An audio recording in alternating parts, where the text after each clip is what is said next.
Hello, everybody. How we all doing? How is your Friday going? I'm gonna remember to actually set up.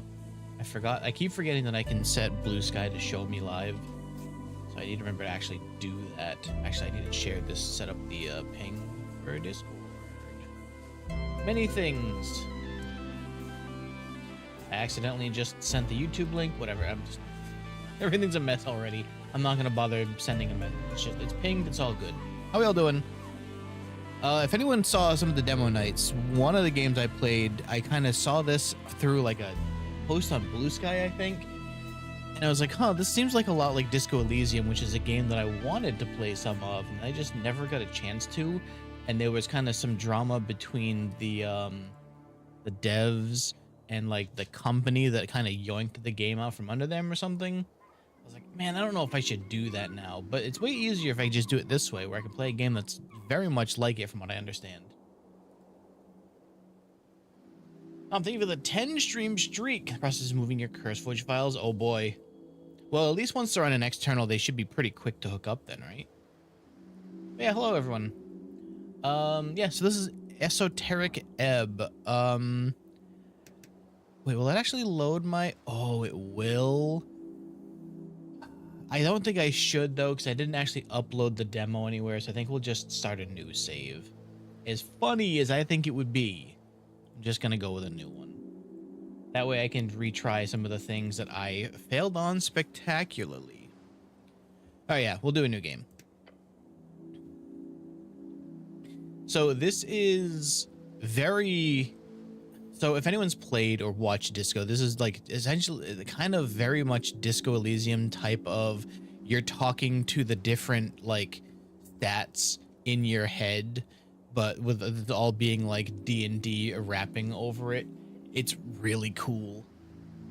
But I think what I like doing, if I'm just going to randomize it and see what we get.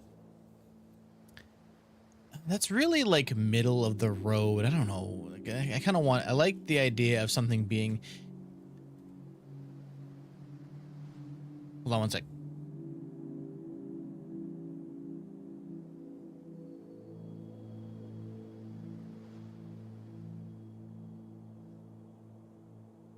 Okay. I like the idea of strength and intelligence being high. That's actually kind of funny.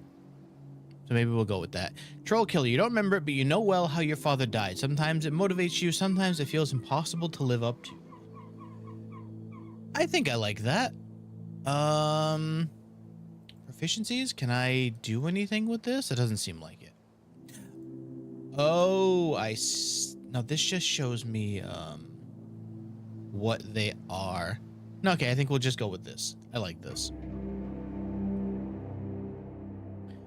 5 days until the first ever election. An explosion erupts at the heart of the city. No one wants to deal with it, so they send you. Cleric with good intentions, but no direction. Nothing but muscles, just what this city needs. Complete your quests in any order. Don't be afraid to make interesting choices. Remember to be a real man. The campaign will take you from level 1 to 6. We'll play for about 5 to 8 sessions. It's been a journey to put this together. I hope you have a good time, Chris.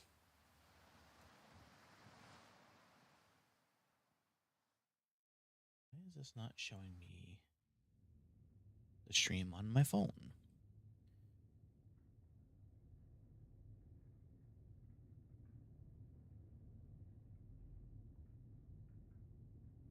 There it goes. Okay. I forgot that I have to click to start it. This is the thing I was saying that I wish games did more, where if it has like text on a loading screen, let me read it before you clear it all. That way I can actually see what it is. Okay. Oh, I could have been looking at setting that thing up while this was playing. This intro is so cool. I think that I'll still probably set up the demo as a separate video at some point, just so that people can see what happened there, but I have to... Oh, there we go.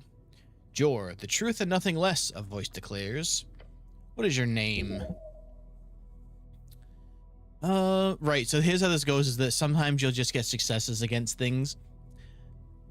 DC 8 intelligence success, Ragan. Your name is Ragan. DC 14 and all of your statement of citizenry, Ragan Hemlin. Doesn't sound right. Strength success, of course not, but you are the cleric. The cleric, I like that. You are often referred to as cleric, so my name is, yes, speak it, the cleric. Yes. Class conflict, wait, what is that? Well, could be worse. Is it my intelligence and strength fighting now? Is that what that means? You answer another question from the darkness. What is your occupation? You aimed at Patriarch. More realistically, you would have ended up as a sender. What? Look around. Wisdom fail. It's more than darkness. It's nothing all around you. Stay silent. Takes a while before the next question is poised. What is your current goal? You are a hero. By divine dictate, only you can save the world. The Goblin Chieftain, she needs you. Why all these questions? No clue, but you should keep him talking. Charisma fail, great. To save the world? They're counting on you. Keep it together. No reply, no feedback. Voice asks, what is your political affiliation? Question strikes your entire consciousness, sending it spinning. The National Party of Norvik, of course. Theocracy is a farce. Don't stoop so low. It is the Azagalists. Yes, they are decent. Possibly. Intelligence success. It is the duty of the powerful to lead. That is you, no one else. Dex success. We've moved beyond the bounds of dictators. We are free to make our own choices thanks to the revolutionary Freestriders. Elections are exhausting. Howdy, Drew. Yeah, I think I am going to stay with this. This is what I picked before. I should be in charge as the God King Wizard Lord. Once we based our worth on knowledge and ability, it shall come again. The voice is fading. This is the end. The final question. How did you die? Following your convictions. Now's your chance. Break free. I am not dead. How you doing, Drew? How you been? All right, now it's time for this really cool intro.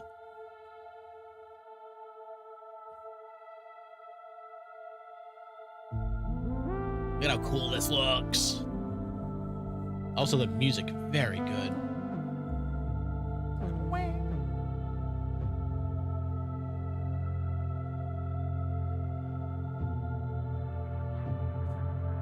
Raw Fury has been picking up some incredible games to publish because, like, this, I think they were Blueprints also? I think that was Raw Fury? I'm gonna go look to make sure I know what I'm talking about. Hey, Politics is always so boring, so his birthright this, but I own Dave the Magical Cheese Wizard that, and never I killed the last guy, so I get the crown. True. Instead, I will be the God King Wizard Man.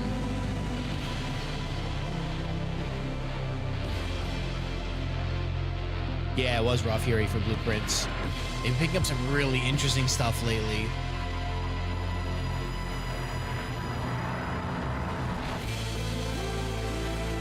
Love some good synths, too.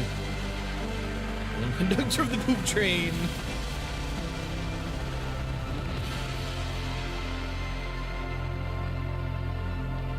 Time for the cleric.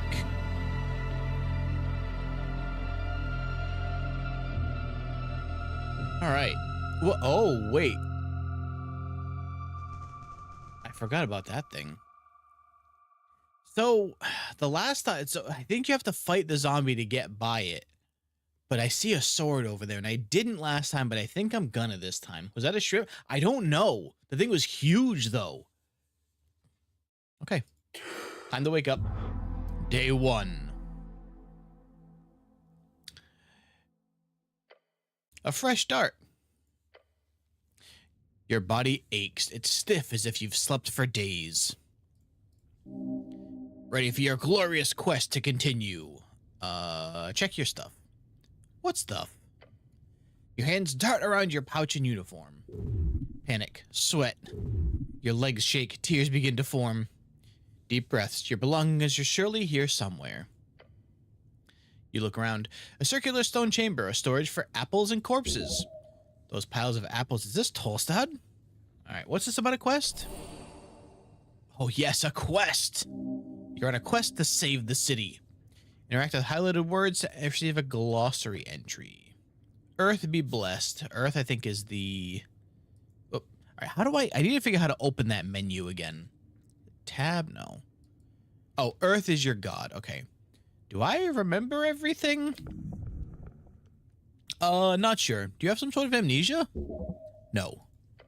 Just remember it. Your thoughts are scattered, but your memory is intact. Okay. What's the quest again? Got it this time. We won't screw up that chance with the orc lady. Fun fact, that's not a guaranteed because I was talking to somebody else and they didn't get the chance to flirt with her. You got a job. The tea shop job. The tea shop job? Yep, the tea shop job. The tea shop that blew up. I like how blew up is capitalized, like proper. Easy job. You'll be done in a day or two. Wait, how much time do I have? Until the elections, duh. Which is in 5 days. The patriarch was very clear. Handle the tea shop before election day. You must honor this request and complete this quest. Time only advances when you make new choices and dialogues. Oh, a job. So I've done this before. Oh, maybe not this particular type of job. Your previous experiences lie more in basic Earthguard militia services as well as a few years at the towers. Rogue sorcery was not your main subject, but yes, you've read a lot of these types of fiery events. They're not too common these days, however, this incident does not appear overly complex. Okay, so I need to figure out who blew up some random tea shop. More or less.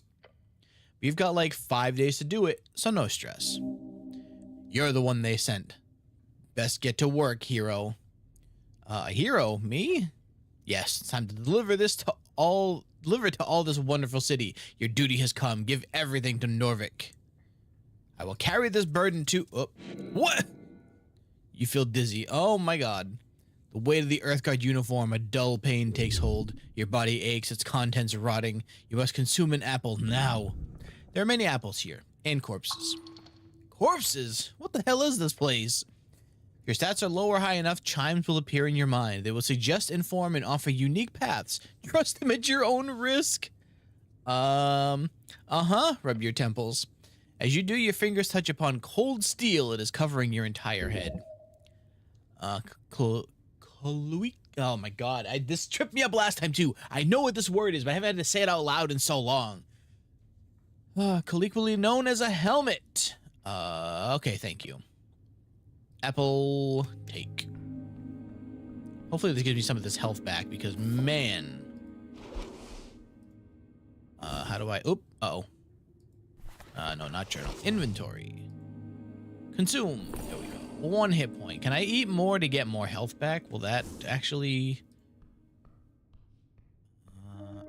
apples? Apples. Oh boy. But I can't take them. You stare at a pile of apples. These apples are not in pristine condition. Could I eat my way through this pile of apples? It's not really a question of could, it's a question of do you have the time? A tremendous challenge worthy of your attention. It would lead to death. Don't waste your time here. At the very least, don't eat the less fresh ones. Roll a d20 with your modifiers to get a unique outcome. DC 12. You know what? Let's eat some apples. Oh my god. I'm so bad at rolling. You look upon this challenge with fear in your stomach. Dig in. Digging in, the first apple goes down the hatch. Going smooth so far, maybe this will be easy. Another. Number 2 goes well at first, then you feel something rumbling. Oh no. Eat a third. A rotten core. Something hard. Yes, that was a mistake. Am I about to die doing this? There could be something good in the pile. Keep it up. The challenge of the pile will surely be rewarded. Keep going. Press on.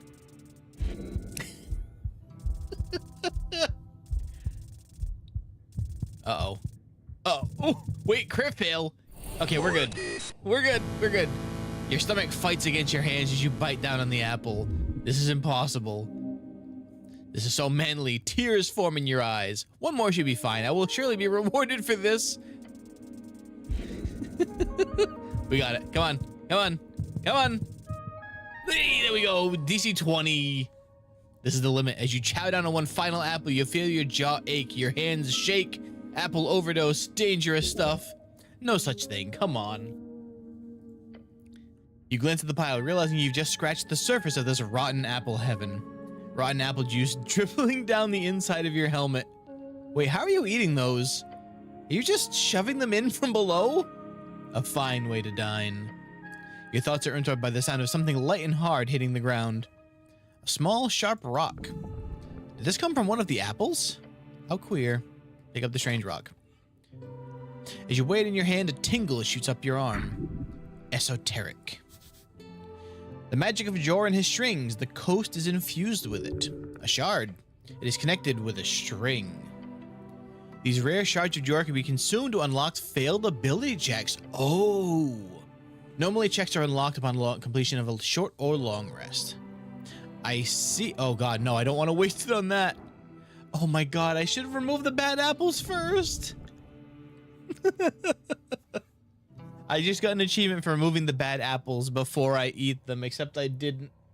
I just chowed. All right, no more apples. Now that I'm at 1 health. Should these be stored alongside corpses? No, it's a health hazard. Of course not. It's nasty. It's certainly a violation against the city code, probably. All right, nod to the pile. Leave. What about this? The Shield of Faith. The spell, right. I picked it up before I went to this shrine, which is where I believe I do my rests. This isn't yours, is it? Let's... No, we'll leave that. All right, I probably shouldn't fight the zombie because of my health, but he is really in my way.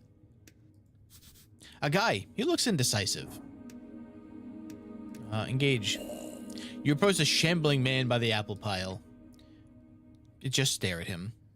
Glancing out of his hood, you catch a blank expression spread upon a dried face. Poke him. Man does not appear to react in any way to being poked.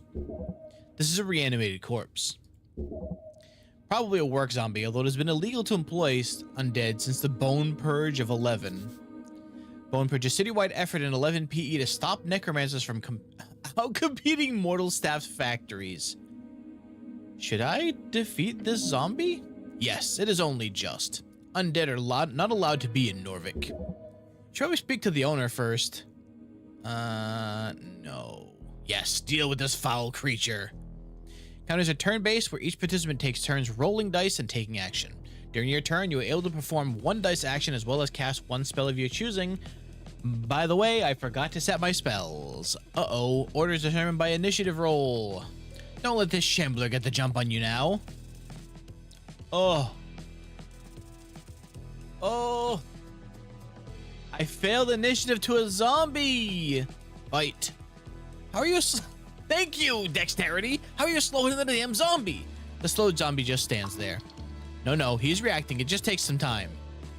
Your turn. Show him no mercy. Hold up a closed fist and say, here, look at this. And then try to trip him. You know what? Yeah. I have a shitty dex score. I mean, I think I had a 10. Failure. Oh my God. Holding out your fist in front of the zombie appears to work. He leans in and stares at it. And then... Wait, is he? He about to bite me? Yeah. Attempts to latch onto your hand with his foul teeth. You manage to pull back in time thanks to his slow movements. What the hell? He's biting you now? Relatable. The zombie is hostile. His neck snaps around, his withered face now facing yours. Well, time to almost die. Come on, come on, come on, I can do it. Come on, I can do it. Come on. Thank you. Okay. Yeah, what exactly did they mean by that? Zombie bites down on you hard. It hurts, even through the armor. Okay, the zombie is off the hook. You didn't really have to really do anything to piss him off, did you? The undead abomination must be apprehended before he causes damage to innocents. Yes. I should probably try to de-escalate. Just a tip. Switch gears, try and manipulate him. Grab him. Get his arm. Oh, come on. I can't win anything. Zombie easily throws you back in an almost convulsive flailing. How strong is this foul creature? This ends now. Again, the zombie snaps its mouth at you. This time he latches on hard. I am not doing well. It's not going great. Okay, exhaustion increased. Final chance, do not falter. Finish it with a sucker punch. Pretend to be his mask. Oh, it's a 13 though. This is a 15. Oh, fine. Come on. You're ready. Unleash a dominating power and turn this creature into your willing servant. What? No, please do not hurt me. What are you doing? Stop. Whimpers, I don't want to fight anymore.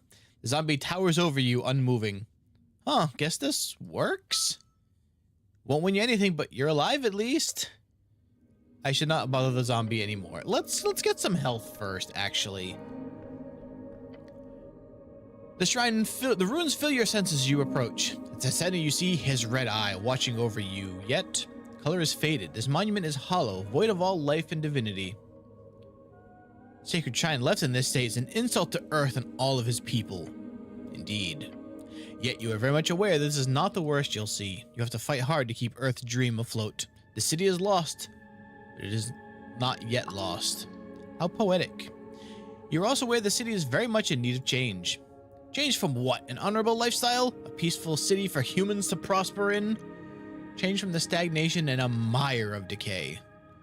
Earth's crusade brought triumph. The corruption brought after his fall is due to exactly that kind of filthy rhetoric. You're certainly allowed to be wrong in your opinion there. Remove the apples. Does not take long for you to move some of the nasty apples away from the front of the shrine. Small improvement, but big in heart. Can I pray here? To what exactly? To Earth, yeah. To Earth, of course, see? You may pray as you wish. All right, kneel and move on. Shrine towers over you. You feel small. All right, let's prep some spells. So I have 2, I believe. The right, if you have a list of all your available spells, in order to cast spells, you need to prepare them by approaching shrines which are scattered around the city. So it should be, no, not here. Spellbook. Okay, let me open the spellbook. Oh, right here. Look at the wrong side. Okay. So let's heal. 2, come on. There we go. Okay. Now. Trifle with the zombie. I want that sword. Wisdom tooth. What? Did I just steal his tooth? Did I just pickpocket a tooth out of the zombie? Ew. Gross. Actually disgusting. Let's try the... I don't know how to deal with exhaustion, but finders keepers, I guess. Come on, please give me better initiative this time. There we go. Don't you dare roll a 20, I swear. Okay, close. Very close. Fight. You're quick, you got this. I have a +2. All right, so let's just go with the shove because honestly, I have a plus. There we go. All right, listen, we're turning it all around here. Putting your weight on it, you shove the zombie backwards. Attempts to stabilize himself while stumbling around. So zombie just stands. Okay, that didn't do anything. Zombie is hostile. That abomination must be apprehended. Yeah, okay, this is the same stuff. Grab him. Get his arm. Oh, interesting. So the DC went down because I already pushed him once. All right. You successfully grab his arms. Your thick gloved hands wrap around his frail wrists and keep them stable. He's not getting away now. Next snaps a withered face now facing yours. Yeah, you've really pissed him off. You can tell since you're such a people person. He bit me again. It hurts even through the armor. All right. Finish this with a sucker punch. All right, we've got him in grab, so we have advantage. Come on. 20, let's go. Dunk. Knock him out. Yes. Catching your breath, you stab at the now unmoving creature.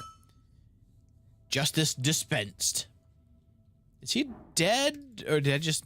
A guy. He's not moving. All right. Well, good news is slightly broken standard issue Earthguard blade. It's -1 strength. What? I mean, I guess it is half broken. Oh no, it's +1 strength, -1 wisdom. So what I'm seeing is that now this tooth just balances out. So I get +1 strength for no extra. Okay, I like it. A glow class, very common magic item. Can I go down more? I don't think I did. No, I didn't do this before because I couldn't go. I didn't fight the zombie. So, whoa. City below. The city below the city. What is down here? A lot of mushrooms. Can I take the mushrooms? Glowing mushrooms must be tasty. Is it? It's vamp extract. Can I take these too? Sure can. All right. Uh-oh. What? Something soft latches itself around your ankle. There's no time. It is a... Huh? Avoid the trap. Uh-oh. Oh, I missed it by 2. Whoa. Wait, did it pull me to my death?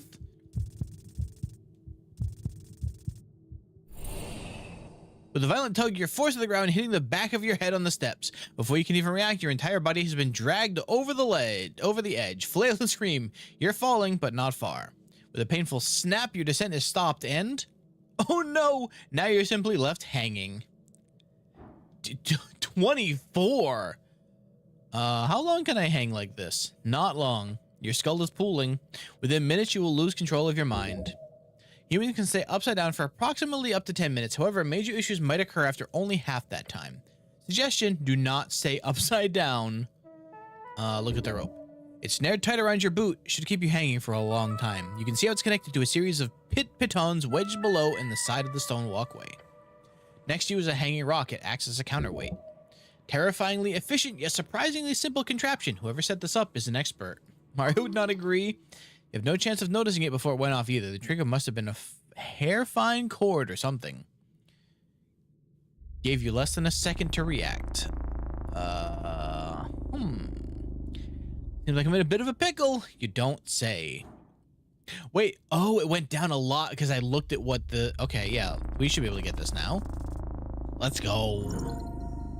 So by looking at what it was, it improved my chances. A final deep breath.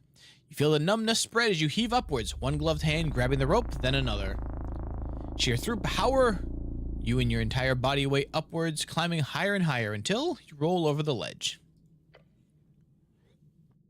Your fingers dart around your ankle, desperate to remove the latched rope. You rip it off and toss it to the side. Free, safe, alive.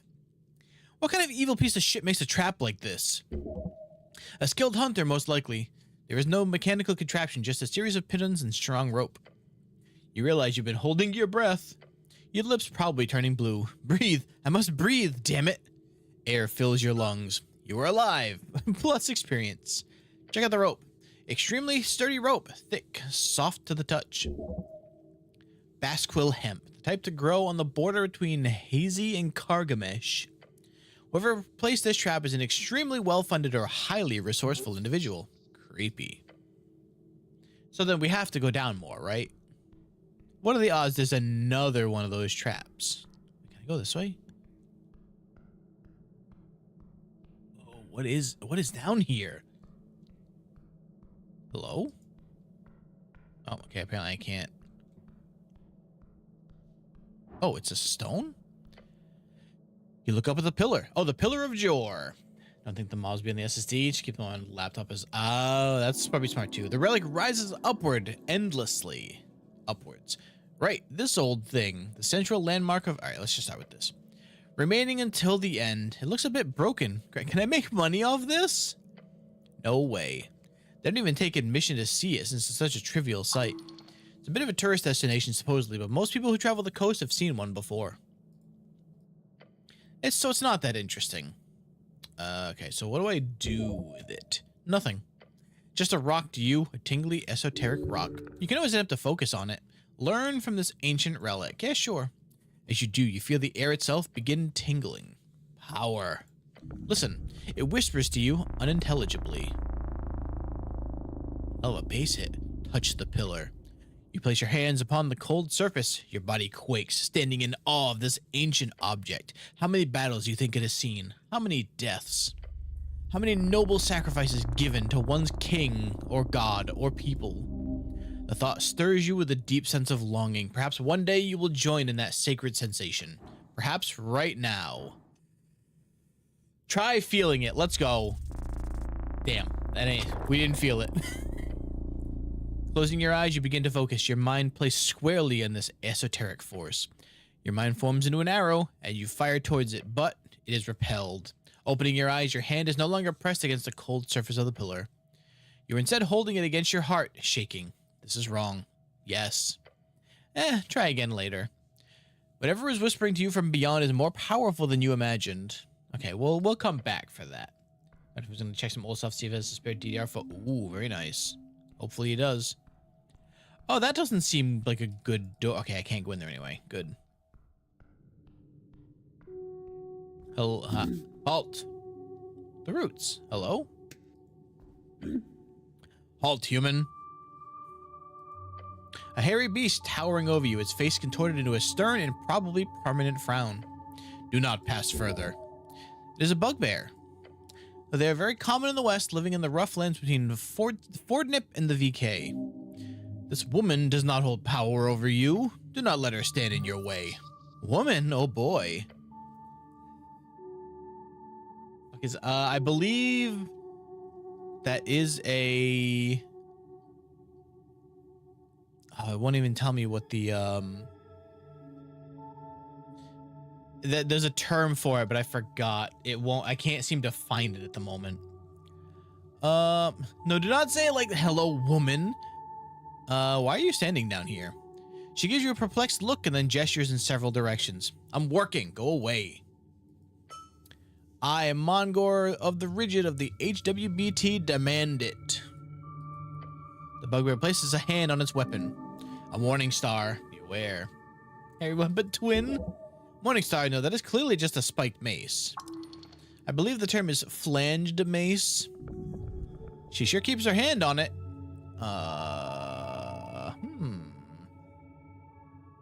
Okay, so do we try to flirt with the bugbear?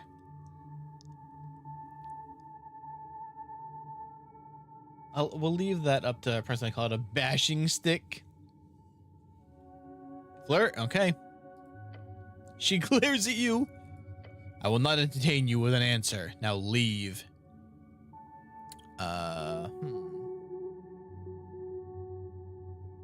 Who do you serve? She snorts. I work for the Halfways. I serve Lady Sageleaf. So I need to ask her permission if I want to pass? She squints and thinks for a few seconds. Yes, if she gives you permission, I will let you pass, but I do not think. She stops mid-sentence. Are you a cleric? I am the cleric, yes. I heard a cleric was sent because of the explosion.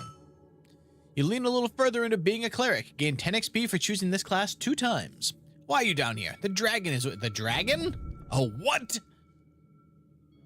Looks around wildly. Where? She groans loudly. You fool. Harsh but true. I'm talking about Lady Sageleaf of the Halfway Bridge Tribe. That's what it is. The HWBT, the Halfway Bridge Tribe. Head up the stairs. The apple tunnel is usually locked, so you have to leave the Lich House by going all the way up. Apple tunnel? Silence. You head up the stairs, okay? After that, you head south. Go across the grass. There should be a goblin standing guard. Right at the garden entrance, talk to him. Are you able to follow these directions? Treat her with respect. She's clearly a powerful woman. Yes, ma'am. Then go. Her roar causes you to stir. Can I flirt now? She glares at you. I will not entertain you with an answer. Okay, well, not yet. Okay, bye. Okay, so I think she wants us to go I think we're supposed to go up.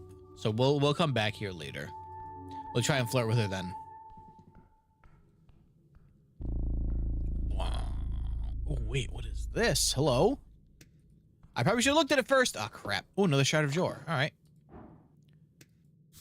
A door. How interesting. You approach the firmly shut doors. They appear to not open. The legendary, horrifying OWD. These are all over any proper dungeon. As it should be. Dungeon? Have you looked around? Horrifying? Yeah.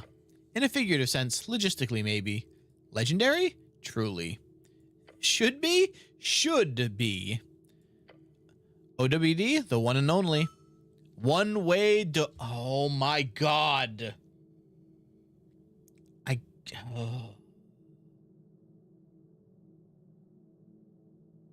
can't believe I walked right into that. Truly the worst. They keep popping up all over the place underneath Norvik.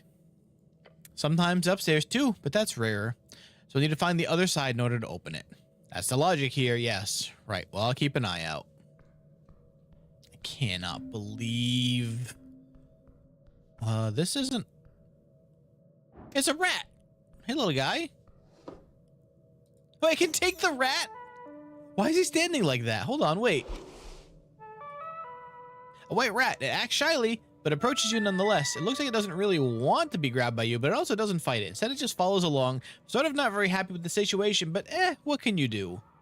Can I? I've just equipped a rat. Small fungal spore ball. These can be farmed along the undercoast to do wonders for your gut. They're not mind altering, probably. Actually, yeah, let's just have one of them. All right, so far I'm equipped with a tooth I stole out of a zombie's face and a rat. This game is incredible. Also, I should probably haven't saved it all yet. So, base hit is crazy. Okay. We'll name him Jose and he will accompany us on our journey. I like it. I like it. Let's go. Let's not go down more just yet. Let's go. I don't have a torch or anything, do I?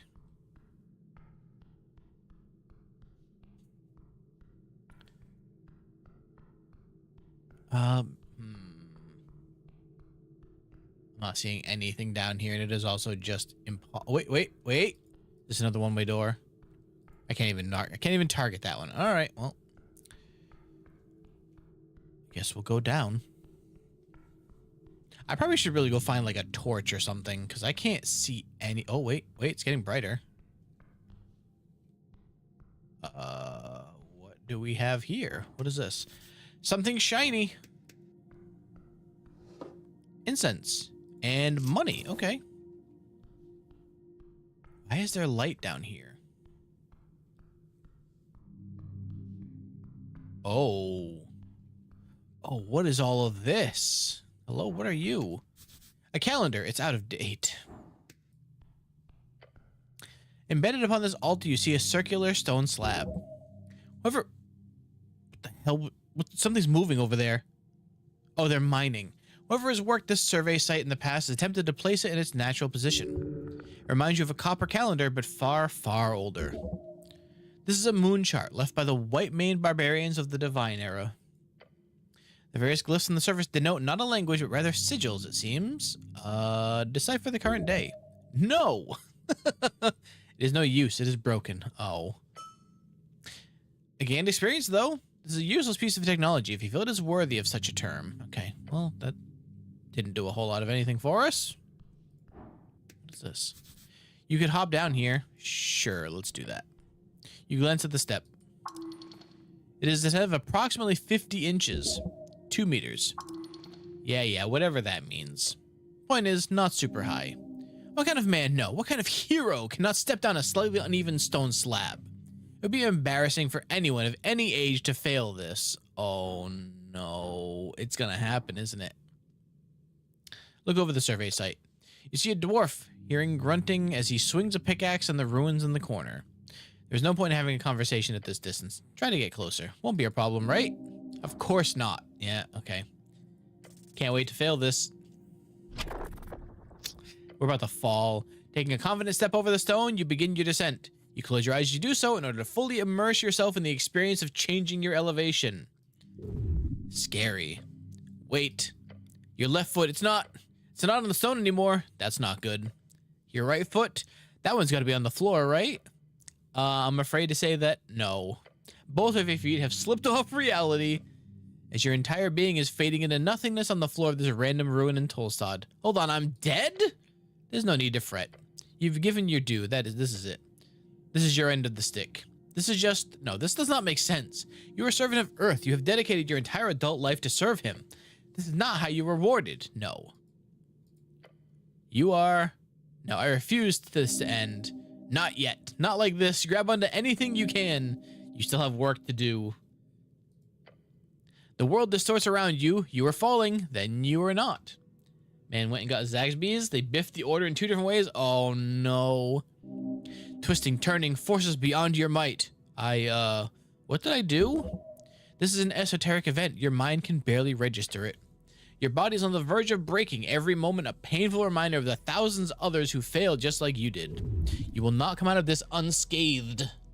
Am I like adjusting reality to make it so that I don't fall into a pit and die here? You follow them as they dance. One seems to go good. It is far away. Yet it is moving closer. By what force? Is it him? Yes, take the string. Is anything I don't know if that's something I'm supposed to be able to read. You are at the bottom of the step. Wait, where could I have possibly even fell and died from? It's not even that far. The little shrimp thing. What is it? One goofy looking cat. Oh. Axel. Hello? Beside the buried statue, you see someone on a ledge. You hear the sound of working, grunting, clanging, and so on. A dwarf down here? They made it dine in instead of takeout, and then maybe get rams instead of spicy zag sauce and boneless wing. Oh no, they didn't mess up the boneless wing meal. Hello up there. Huh? The dwarf's smoldering eyes widens as he sees you. Look, Romulus, we got an official visiting. That doesn't make us official. I don't know what will. Peeking over the ledge, you spot an orange monster creeping about. A rust monster. The dwarf appears friendly with it. How strange. Rust monsters are known to devour metal. Keep your distance. Go from monstrosity. Is that a rust monster? Oh yes, very correct, but no worries.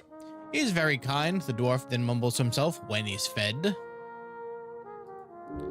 Ominous. What are you doing there? Me? Oh, you know. Left at a smoldering laugh. A dwarf's gotta have a hobby. Mining an ancient ruin is not a hobby, it's a profession. He puts down the tools and strikes a pose. Let me introduce myself. I am Axel Madsen, a dark dwarf.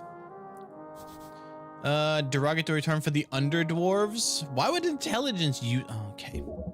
Or as they prefer, underdwarf. Yeah.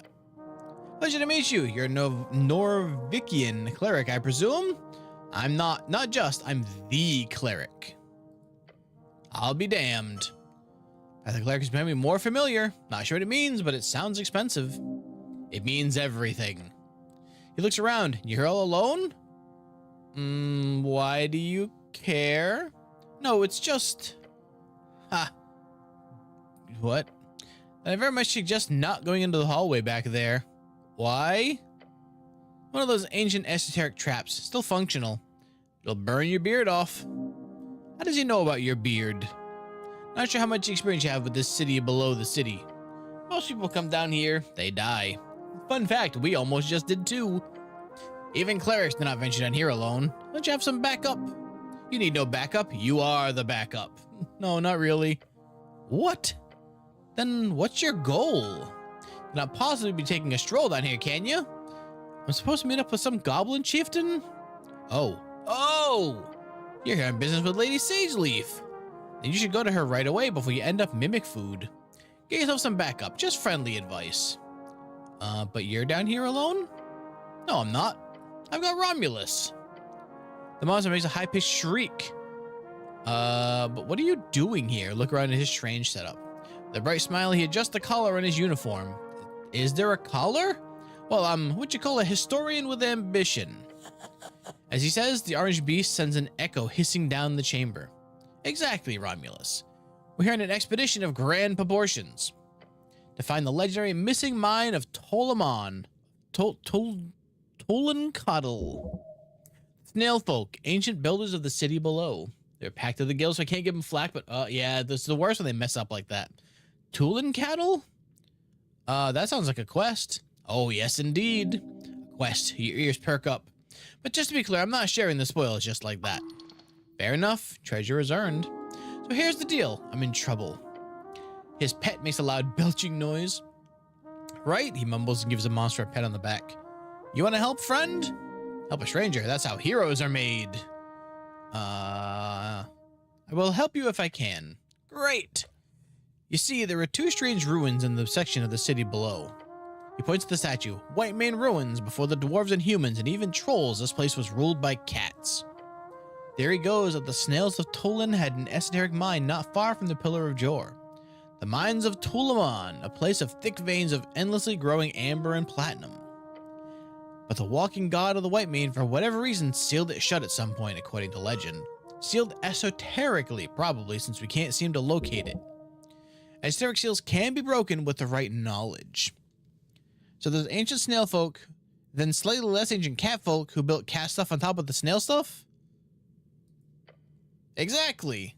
Okay. How do you hide an entire mine? You'd be surprised. The city below the city is what it is, 4 or 5 levels of sprawling tunnels and caverns. Here in Atolsat, it's only here, this top level, it's anyway accessible. There could easily be some crevice far down that no one knows. Not even the city's greatest paladins have gotten close to discovering. Okay, so what's the problem? There's no problem with this site. I'm almost finished here, and I'm unable to gain access to the second White Mane ruins, because it's inside HWBT territory, and they are very unwilling to allow a dwarf like me past. Those goblins have hired a brutish bugbear as a guard. He shivers, horrid creature. But you're a cleric. If you can get access into the territory, then please head south. Through the damp, high caverns, there should be a White Mane ruin at the end, a shrine, probably marked with a bunch of feline symbols. He gestures towards the giant creature. Just look for big cats, essentially. Okay, what do you want me to do there? Means over the ledge. All I need you to do is tell me if you find a symbol of a sun or 2 blades. Either of those two, then report back to me, if you're able, and if you have time. He sighs. I wish I could do it myself. Darn those goblins. Alright, sun or 2 blades. I got it. Good luck. Gives you a thumbs up. Well, good luck down here. We're probably okay. Subterranean beneath the snail city that's chock full of slime people buildings. We'll see. What we got in there? Adventurers must have hidden stuff in this pot. They sure did. Okay. Alright, so I think we are good to leave. Can I actually climb up this without... You approach the step once more. A long step. This should be easier. Take the first step, and then you are at the top of the step. Okay, great. We didn't mess up climbing up, thankfully. Falling up the step would have been almost more insulting, I think. Alright, so then if she told me I can go by, does that mean I can actually walk by the bugbear? Because I think I'm supposed to be there. So maybe I should go save and check that. I think I might actually be able to go in there now since I'm supposed to be looking for the Lady Sage Leaf. Okay, so let's save right here and make sure. Otherwise, she's probably about to kick my ass. Okay. Just kidding. She will not let me by. Okay then. Apparently who I'm looking for is not down here. But if Sage Leaf gives me the okay, then I can get in there. Then I can go back to the dwarf guy. But first, what if we go down some more? Uh-oh. A long way down. Oh, I can't go across these ones. Okay, so here's where Okay. Well, damn. I got my sword at least.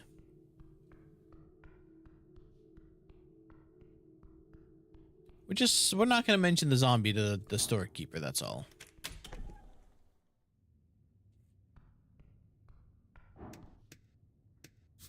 Great, filled with sand? Treasure crate full of sand. They've imported sand to Norvik? Hop the gap. Yeah, inspect the crate. It appears to be unmarked. The lid has been tossed behind it. Your gloved hand trails across the surface. The sand shifts slightly at your touch. Underlying choices are more risky, but might offer more reward. Yeah, sure. You dive in with your whole hand, fingers first. This one does not. Then you feel a tug, a grip. Finally, a pull. Wait, your shoulder is almost pulled out of its socket. You manage to... You manage to keep it from engulfing most of your arm, and in the process, the sand grabs onto the front of your helmet. Your face is now sinking. I should give up, right? The sand will be a benevolent master. No, fight it. You grab at the rim of the crate with both hands. As you put your entire adrenaline-filled arms to work, you feel your energy being sapped from your veins. You're being sucked. Oh no, not again. Out of your skin. As you keep pushing, you realize you could get out at this point. However, then you'd be left. It would leave the helm behind. Do I need to keep this helmet on? Yes, you do. Damn. Muscles turn to mush as you stop struggling. What's going on? Struggle to breathe. Oh no. Cool. That ain't it. Damn. Grab the rim of the crate with both hands. I'm gonna take a ton of damage again. Okay, only one.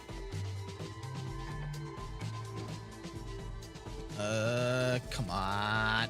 5.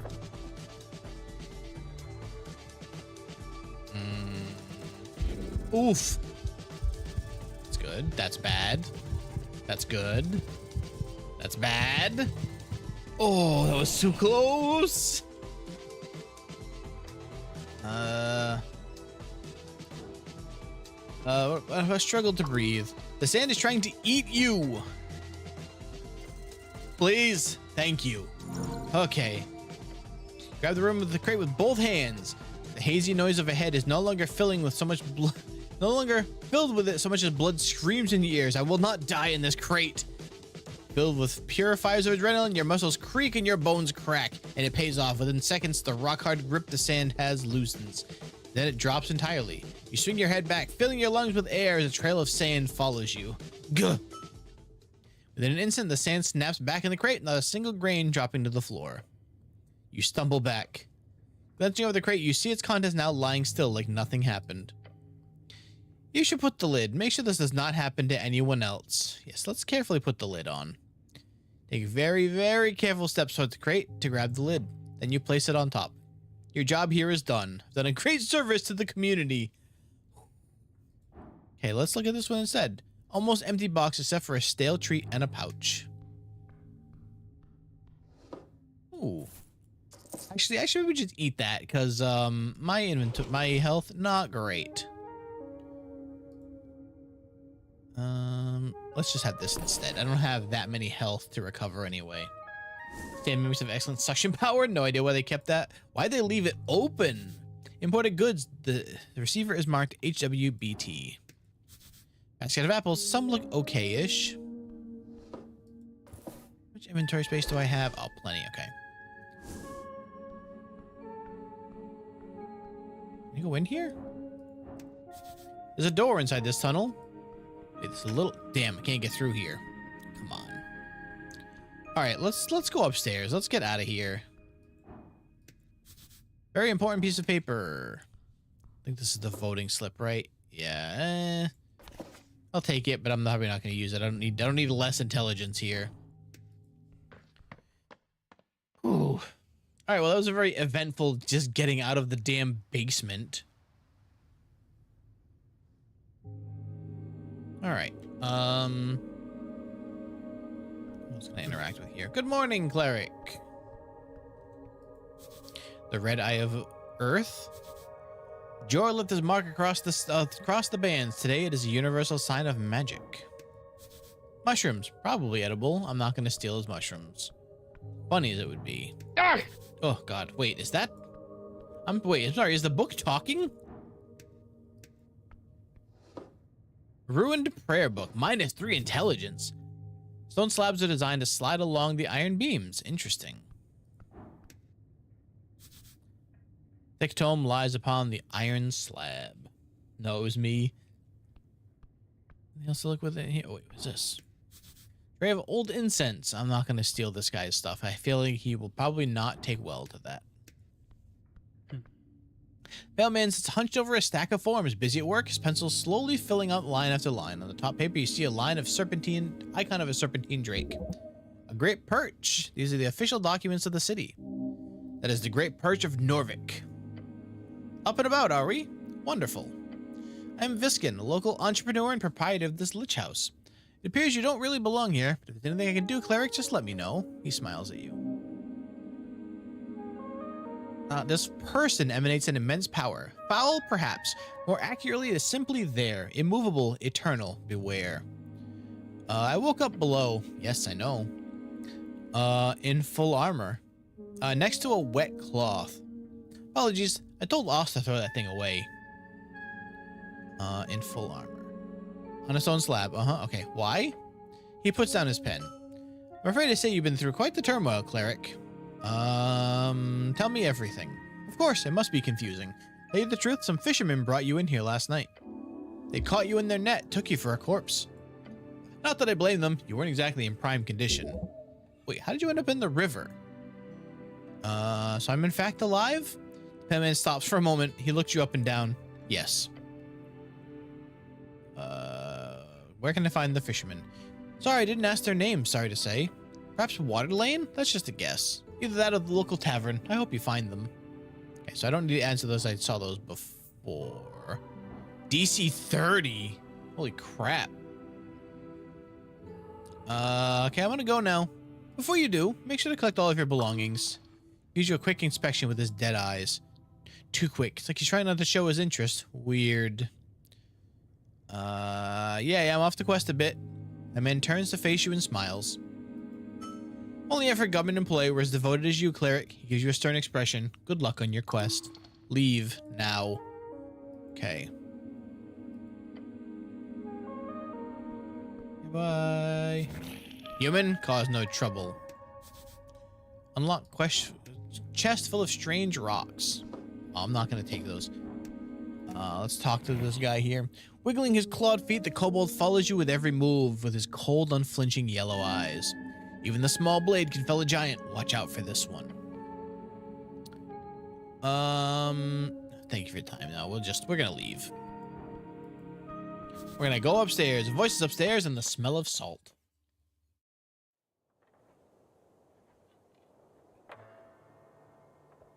All right. Now we're back to here with the dwarves and the orc. Around the amphitheater scene, you see a number of dwarves hard at work. They're constructing a banner of some kind, carrying a bright green flag. The banner of Asgal the Fool. One of the dwarves stands to face you with a furrowed brow. Appears to be a staring contest with an orc on the other side of the theater. Oi, Mr. Cityman, he calls out to you as approach. We made it all clear already. We're not moving. Not one bit.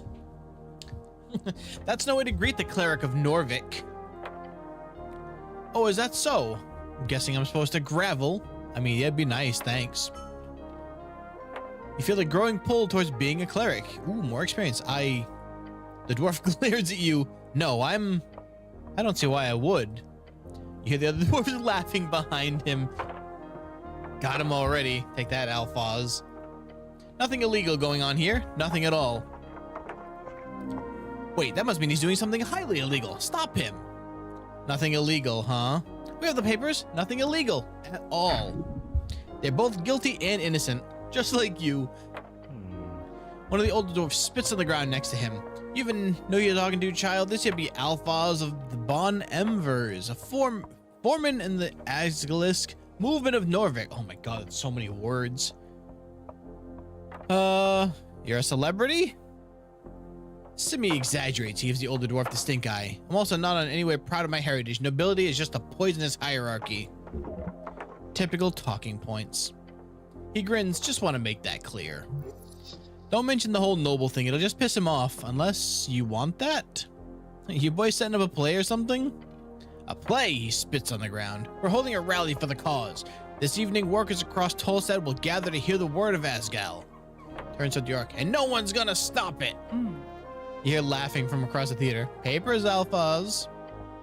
He grumbles and turns back to you. So, what do you want? You seem a bit stressed. No, you don't say?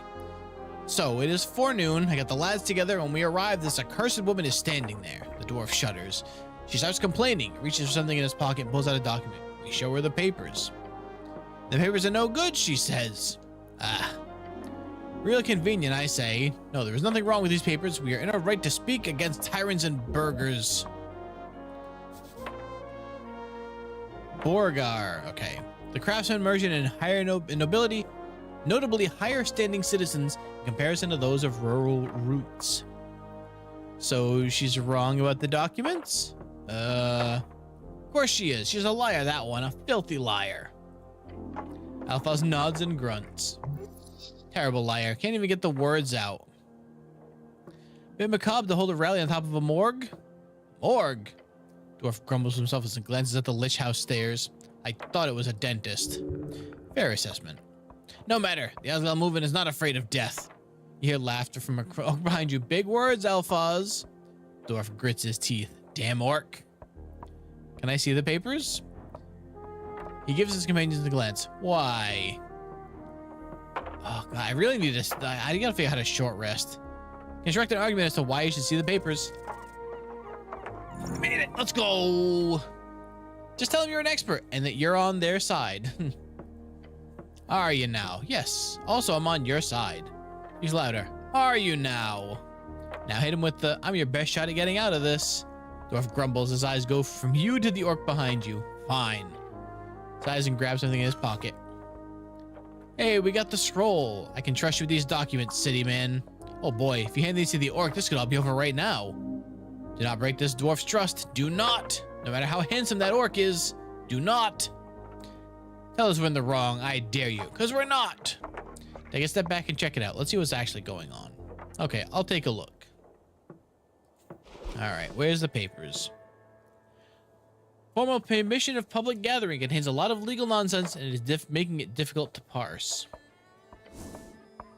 It's quite light, some kind of magazine paper. Unrolling it reveals a short statement about a political rally in the central circle square. Permission of public gathering accepted, it says in big letters at the top, followed by a signature, Tolstad Magistrate Nicholas Darrow. The actual text uses an archaic and typically bureaucratic writing style. I gotta figure out, how do I rest? Stop looking. Okay.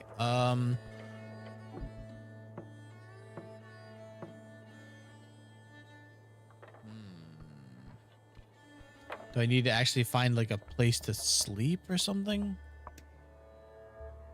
Hey, there we go. Okay. So this should deal with my exhaustion, I hope, right? By 1 level. Crap. Isn't it at like 4 or 5 or something? Manage to restore 1 first level spell slot. Cool. Okay. Okay, that's enough rest for now. Alright, so I'm at 4 exhaustion instead of 5. I guess it's a start. Alright, let's check this again.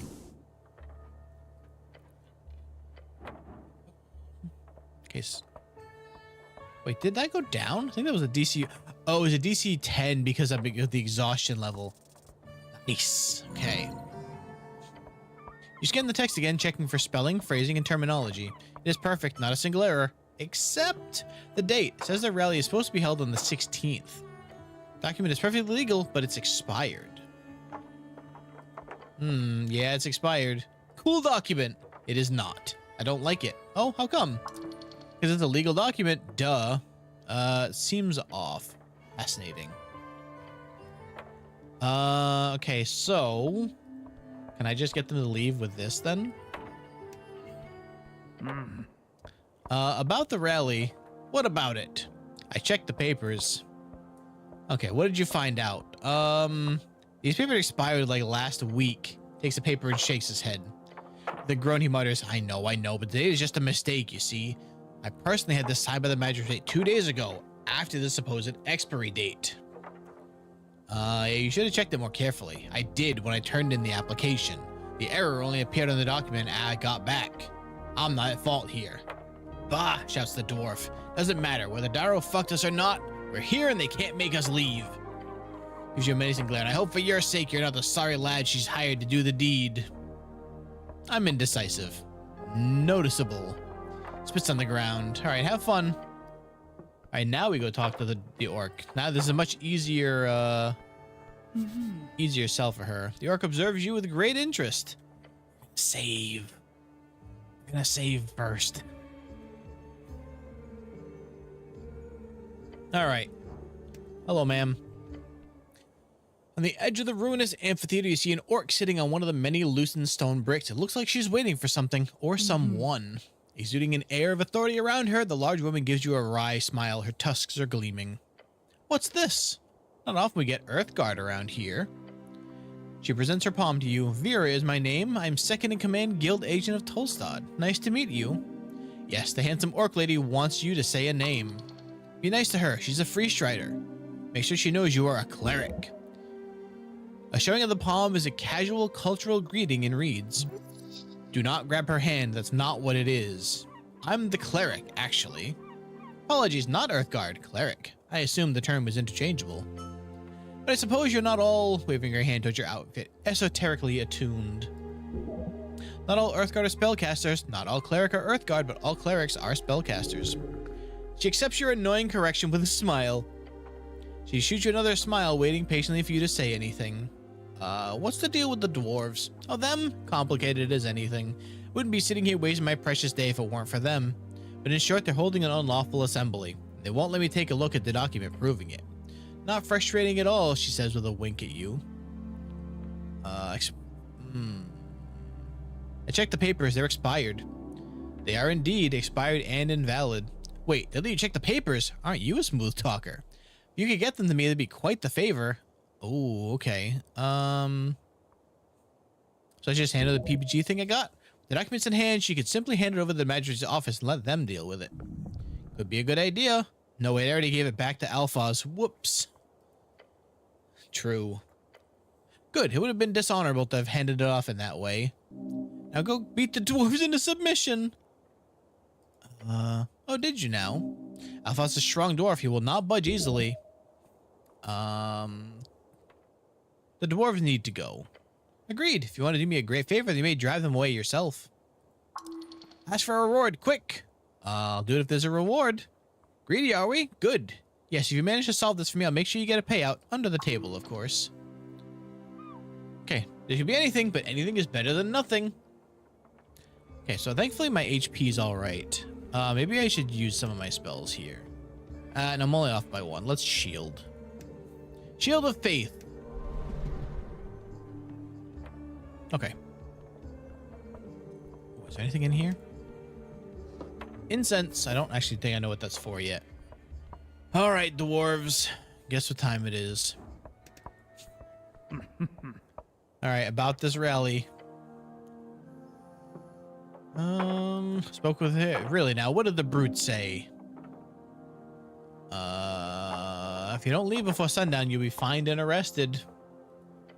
Oh yeah? Will you do the honors then, Mr. Cleric Cityman? You hear chuckles among the dwarves. Yes, I will. Oh, really? He chuckles from the dwarves. Grab him. The dwarf growls at you. It's time. Show him your true strength.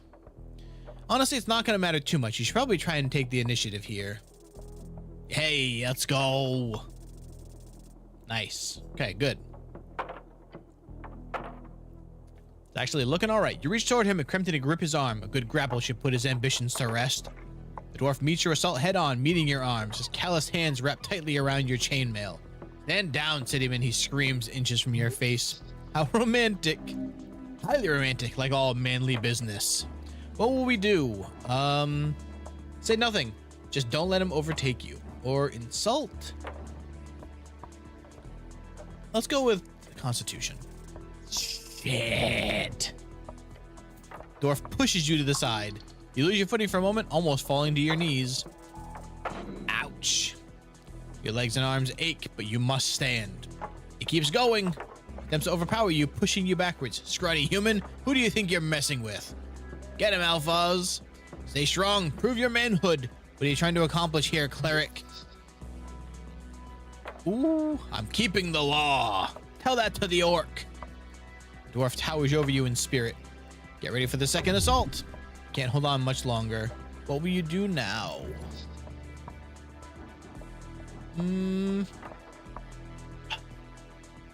Let's try a funny joke. Let's go, jokes. Just go with a classic dwarven wordplay. You know it well, even if it doesn't make any damn sense. You're a beardy fellow, aren't you? The dwarf tries to hold in a chuckle. Well done. It's a classic Asgalian joke, if you can call it that. No, you cannot explain it. Shut up, he roars with a smirk. Dwarves are such strange creatures. The dwarf pulls back his head. What's he doing? Oh no. Oof. Shield of Blade keeps... Okay, I thought it was only 1 damage. Slams his forehead against your helmet. Like a brick. Barely conscious, holding on. Dwarves, fascinating creatures. You done, city man? This will be the final attempt. Both of you are worn out. Get ready. Third tries the charm. Final attempt. Now you end it. This is ridiculous. You should have just charmed him. Mind control is dishonorable. No, this is right. It's idiotic, but play your game. See what happens. Yep. Take him down. Headbutt the dwarf. Shit. Oh no. Attempts to break your resolve through a deep growl. You reach back your head. Slamming your head forward, you hear a deafening noise. The sound of metal against stone. This fucking meathead. Dizzy. Weak. Your legs, no. They give out. Come on. Ram's bashing head one's got a thicker skull. You'd think me wearing a helmet would help, but no. Find just a moments later with a hairy dwarf standing over you with a grin. You alive, Mr. Cityman? Take a little tumble, did ya? Get up horribly embarrassed, anger and emasculation causing everything to go numb. He humiliated you. Good job. Are you ready to talk now? The other dwarves start grumbling among themselves. Hey, what do you expect me to do, huh? These boys are counting on me.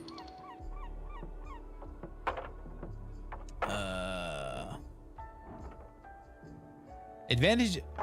Wait, it's a DC 20. I have advantage. You know what? Oh shit, we got it. Oh, nice. You search the possible things you could say to narrow it down. The dwarf is clearly in a sensitive situation. He appears to have appeared a strong leader, one standing against tyranny. You must show him that you are on his side in the battle against oppression. The cause would be better off with you as a free man. Yes. Don't put your boys in danger because... No, this one. You see thoughts start to swirl behind the dwarf's dark eyes. He turns to his companions and raises a hand. Boys, we're leaving. Disgruntled as they are, none of them complain too much as they pack up their tools and grab their green banner. Before setting off, Alphaz gives you a stern look. You're a strange lad, but I see you're nothing like her. If you want to do some real good on Tolstad, then join us. Find us down the crossing. He nods and walks away with his band of unhappy dwarves. The dwarf is an extraordinary man, albeit prideful in his ways. Finally get rid of them. Whew, let's go talk to the orc again. My God. My poor life. I keep dying. A hammer. 1 constitution. Advantage in situations where you might need a hammer. Where do I put you? Weapon. Oh, it's a weapon. Let's go. Ooh, more con. Hell yeah. Okay. All right. Ma'am, can we go to date now? Mm-hmm. I have to say, with all due respect, well done. Right, the dwarves. Yes, I saw the whole thing. The whole thing? That's how you handle them, by resolving it with a few kind words. Won't say I'm not impressive on its own, human. No blood spilled. Mission complete. Suppose this was the cleanest solution. Done a great service to the Askani Reeds Trading Company today. And on the topic of payment, oh, she hands me a bunch of money. 50 crowns, okay. That hit the spot. Orc laughs. Good to see you satisfied. I'm sure we can find use for your services again. She gives you a kind smile. May Earth smile upon you. If you want to visit our trading post down in Waterland if you have time, I would love to see you there. What a kind lady. Maybe she isn't so bad after all, aside from the headbutting. I'm not gonna pick that. Maybe you convince her to wrestle you in the future. Well met, Agent Vera. Same to you. No, she left. Shit. All right, we gotta go find her now. As funny as it would have been to say I love you, I'm not gonna screw that up yet. All All right, there was something with the wall. A green face is splattered across the facade. Staring wildly across a flaming sky, the dragon spread across it. Place your hand upon the wall. Take a step forward. The painted stone surface is smooth. This is no cheap dwarven rock. This is Gate-era architecture disguised among the rest. Now's not the time to earn a Riz training order. True. Very, very true. I actually need a drink. Forgot how much talking this game is.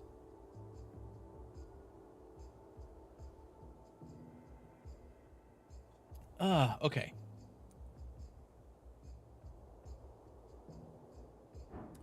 Tell me there's no way I get that. I'm not even gonna bother. My con is way too low. However, there's a cat that I can pet, so we're gonna do that right now. First step. Cat. On a ledge overlooking the garden, you spot a black cat. Calm as can be, it doesn't care that you stomp up next to it. Hello, I am from the local government. Cat lifts his head up, its dark eyes squint at you for a second, sniff the air, and then ignores you once again. It knows more than it lets on. Oh, right, I don't have speak with pets. Reach toward the cat's head, it meets your palm and nuzzles against it. Yes, glorious. Such independence and arrogance, you should get a cat. It appears to have enjoyed the pet. Okay, enjoy your day, citizen. Rough letter spells out Our Lady's Apartments. I can't talk to this. Hello, is there anything in here? I can't talk to that goblin. Oh, money. Thank you. Can I do it from down here or something? Hello? Nope. Okay. I just can't talk to them at all. Wait, what is this? Shiny. Oh. Oh, another shattered jar. And a person just sleeping over here. Okay. Can I talk to you? The Goblin Garden is ahead. You feel it. Oh, right. What is this? Nature seeps through the cracks. Hello? You find a goblin standing at the tip of Tolstad.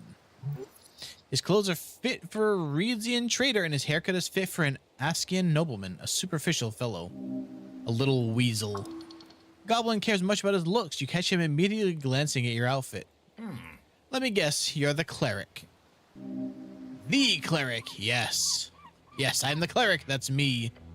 He nods, looking tired and annoyed.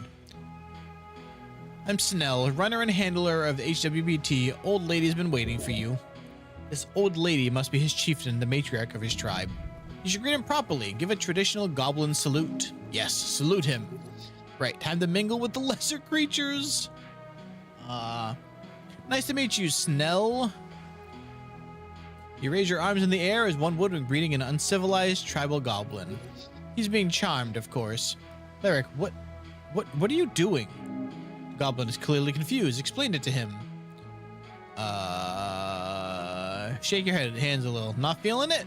Goblin does not respond, nor does he raise his own arms. Instead, he simply stares at you. His expression speaks of pain. What? Please, Cleric, stop it. You feel great shame. Scouring your mind, it becomes clear to you that goblins, in fact, do not have a cultural salute. What you do remember, however, is a salute from an old Earthfolk play wherein goblins were played by green-painted humans who ran around with their arms in the air. Oh, no. Lower your arms. The goblin clears his throat, looks at you, clearly struggling to find the right words. Goblin is clearly nervous due to being around your enormous masculine aura. Okay, right. Head down to the garden throne, but, waves his claw towards you. What's with all that look? You look like a human shit. He's insulting you. Everyone has an opinion. Distasteful dress choice of this goblin sure looks like shit as well. I fell in the river. He gives a shocked laugh. Wait, really? It was fine. Somebody fished me up. Huh, lucky you, I suppose. Just dust yourself off. Three-Woodman Peak. The dragon's waiting, and trust me, you don't want to disappoint her. Tell me more about her. Sure, for starters, she's the most powerful woman in Norvik. Considering there was an explosion yesterday right in the middle of her territory, I think it's time you do your damn job, cleric. Rude, you're on a holy mission. You cannot rush such things. Okay, good. Make sure that it's perfectly clear of some ground rules. Don't say anything stupid. Don't climb the trees. Stay away from the edges, and, he grins, showing off his polished nails. Enjoy the garden, cleric. scurries down the stairs. Seems to be in a hurry. She's just another warlord fighting over scraps. Don't let her get to you. You look over the river. The cold Ascani wind seeps through the cracks of your helmet. Earth be blessed, he is always with you. Okay. I was gonna say, maybe I save here too. Okay. How you been, Wisp, besides your food order? Enter. Goblin Garden. Hello, goblins. What the hell were those?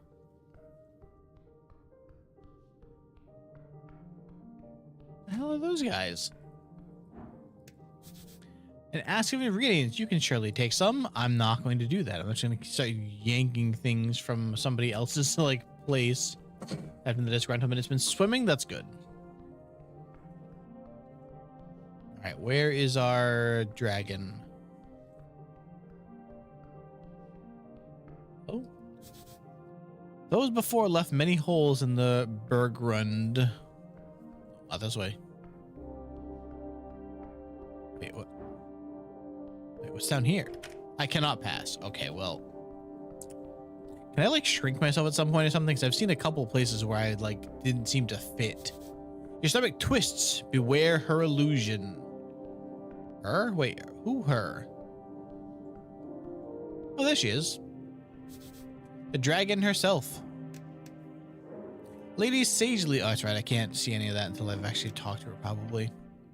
You approach the throne. The sprites flutter, their glow illuminating the trunk of this great tree, its roots reaching far below, its branches holding up the dirt ceiling. On the throne sits a tiny goblin, her smirk as bright as it is threatening. So this is the dragon. Yes, I can see it. Her glare is magnificent. Cleric of Norvik, of earth and river, her shrill voice echoes through the chamber. She's talking to you. You're the cleric. I was assured by your masters, the top brass of the palace itself. Her voice causes you to shiver. They told me a cleric of the highest standing would arrive within the hour. So tell me, human, you should run. No, wait, you can't, but you should. Why am I sitting here waiting? It's not that late. It's only been like a day. In immense presence, you have no power here. Every word you say here can have a profound impact on the rest of this quest of yours. My apologies, lady. Her frown turns into a weary expression. Whatever. You're dancing on a fine line. Hers is a frightful presence. Wait, what does that mean? Some powerful creatures have auras that cause fear to those near. To fail means succumbing to the mindless terror, along with other annoying effects. You need to stand. Do not let her impact your stature. Oh boy, you can't take this much longer. You need to get out of here. I really need to rest. Shit. No, no. Shit, shit, shit. Get out of here. Turn and run. Adrenaline keeps your legs from buckling under the intense duress as you turn and run. Let out a high-pitched scream. It echoes down the halls between the trees and fungi-covered cavern walls. Whatever the reaction the goblins had to your retreat, you are not around to see or hear it. Where am I? You ran for quite a while. When your mind calms itself, you are sitting beside an empty barrel. It does not appear very manly to hide like this, but who knows? Maybe it's a very masculine barrel. How did I get here? Unsure. All this is rather confusing. Wait, I hid in a barrel? More or less. The dragon chased you, maybe. As you do, you realize the barrel is but one of many located in a tunnel you've never seen before. There he is, I see him. Cleric! Uh-oh.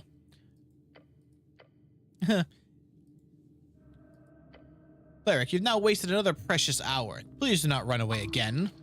Running away is always an option. The fact that you're still alive means it's also a smart option. You see Snell panting on next to the throne. The goblin is dedicated, you'll give him that. Give Snell a thumbs up. Well done on finding me. He opens his mouth to give a resigned thank you. Lady, however, gives him an angry gaze. Could have gone faster. He lowers his head in silence. You can see his legs trembling. You're not the only one afraid. Let us continue. Dragon leans on her armchair, letting out an exhausted groan. It is vexing to watch my streets descend so far. Are you even aware, Cleric, a local business caught up in an inferno in the middle of the day, right on Pillar Road? My road.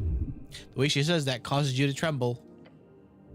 And yet Magistrate Darrow, she spits out the name like it's a curse word, he alone believes that Halfway Bridge Tribe does not have jurisdiction over this particular location.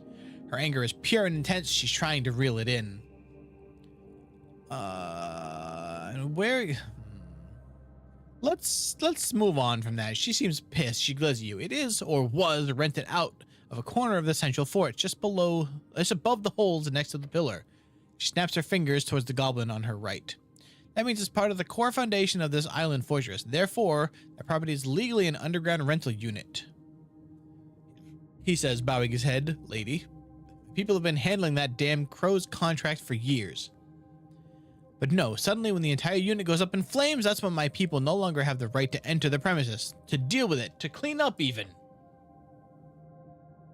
No, suddenly it is the city's business and we should keep our noses out of it. Corruption, plain and simple.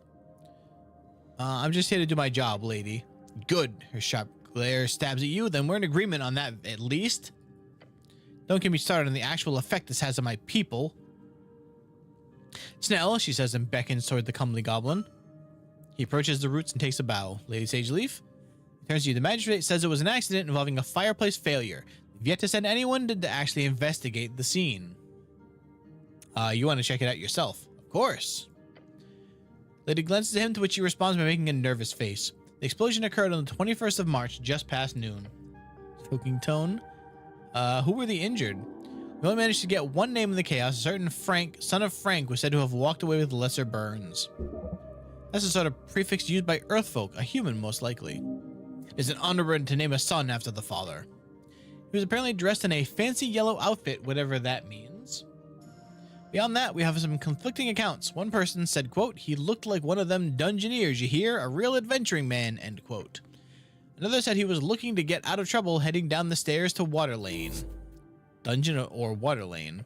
Both sound like trouble. Where is he now? We don't know. You just let him leave? I wasn't there, cleric, but yes. The militia did let him leave since they were busy dealing with the fire. Although one of the militia members mentioned him calmly walking away down the stairs. Maybe to the crossing or somewhere else, we don't know. Dungeoneer, if you believe it, that comment was made from one of the militia members. You could be smart to check the city below just in case, despite the dangers. Alright, anything else you do know? Snell gives a nervous look at his master before answering, we have theories, but we need proof. Lady raises her claw. The unveiling has begun, cleric. Corruption, madness, she claws at the wooden throne. Politics. Rambling of fools. This is clearly the work of a rogue spellcaster, someone who cannot go unpunished. Justice, yes. A spell would indeed be the only logical answer for such destruction. A rogue spellcaster. Isn't there an anti-magic task force we can call for? Why, yes, there is, she exclaims. She points with a sharp finger. You. Few Arcana clerics of Earthguard, one of the few authorized spellcaster groups in the city, often used as a task force in esoteric events, accidents, and magical assaults. Lady clears her throat loudly. She demands respect. She gets it. Formally declare a joint venture. The Halfway Bridge Tribe and the Earthguard City Clerics shall investigate the tea shop on Pillar Road and bring justice to those who seek to harm the peace. No creature, foul or fair, shall escape my rage. The words seep out of her maw, burning the air. Every goblin in the chamber looks upon her in awe. She is theirs to serve. The dragon has spoken. Nod solemnly. She looks upon you with a grim expression. Snell, she says, waving towards him. Yes, lady? Bowing his head. You're the handler of this case. You've worked on it since the explosion. You know more than anyone. I want you to represent the tribe in this venture. His face lights up. Goblin and a cleric, together you will have access to both Upper and Lower Tulstad. Do not disappoint me, Snell. Appears you've received a party member on your divine mission. Sad it has to be a damn goblin. A new member to the party. He ignores you. The goblin takes a deep bow. Back that got the pizza hit different. Nice. What kind of pizza? The mystery of the tea shop shall be uncovered. The sooner, the better. First priority is the tea shop. We need to gain access. Your new goblin companion gives you a quick wave. Let's go, cleric. Sweet. You can hand him... Okay. For as much as she told you, there's a danger you're missing here. You should investigate the tea shop thoroughly. Right, let's go. Neat. Hey, they actually welcomed me. That's cool. Okay, I don't know what's going on with the like little teleporty guys up there. That's not the way to go. So go melt in the box. Need a knife to get them undone. Very nice. Wait, how did I get? Was it this way? There we are. All right, so I do remember where the tea shop was. Oh, that little art thing there. Oh, so this game is gorgeous. Believe another shard of Jor. Sure is. All right, so I think I go up this way. And then is it over here? Money. A little dodgy now too. Don't think I've ever had pizza that good. Yeah, some good pizza will just knock you out. I don't think I talked. I don't remember if there was a person there before. The halfway bridge. It connects to the palace and the rest of the southern Norvik. All right, the tea shop should be right here in a big scorched. Yeah, I see it over there. All right.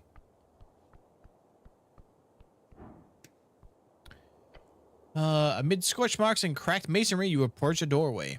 There are several planks blocking the passage. The tea shop. What a mess. Take a peek inside. Powerful force left these marks. Rip these planks aside. Let's get to work. Fastened with several nails, you also see a paper. Goblin clears his throat and begins reading the bold letters at the top of the paper. City notice, no trespassing. That doesn't include me, does it? He shrugs. I'm no expert in city law, but your companion suddenly kicks the plank, sending a subtle ripple in the blue energy around his foot. Think I wouldn't sneak in by myself if I could? It's sealed. You ain't getting in without magistrate approval. Touch the planks. As you do, subtle ripples of blue energy appear around your gloved hand. It is sealed. As you move your hand away, the faint aura shimmers in dark, translucent blue and then fades away. Cast Fireball. Yep. This feels like trouble. Just standing at the door makes it clear there's a locking spell cast on it. DC 20? No, I mean, it'd be great, but the exhaustion is making that even harder. Beyond the planks. You catch glances of still shadows beyond. What kind of magic is this? It's arcane lock. Casting out a bunch of planks is an unorthodox, but obviously they got it working. It's used all over the towers. You need a passphrase to unseal it. Nothing can't be resolved with nothing that can't be resolved with testosterone. Trying to force an arcane lock open is idiotic. Don't. But I can still break it down, right? You can certainly try. Believe in yourself. You're a man. Men can do anything. Can I guess the passphrase? Guess. Guess? Without knowing who placed this seal personally and their preferences, even assuming the person who placed it is an idiot who would use something of their own preference, there are millions of sentences. There is no chance in hell you can simply guess. Can I bypass the effects with magic? Of course, knock would do the trick. Dispel magic would also work, however, you do remember it being quite difficult to get a hold of even within the tower. Do not expect to find it here.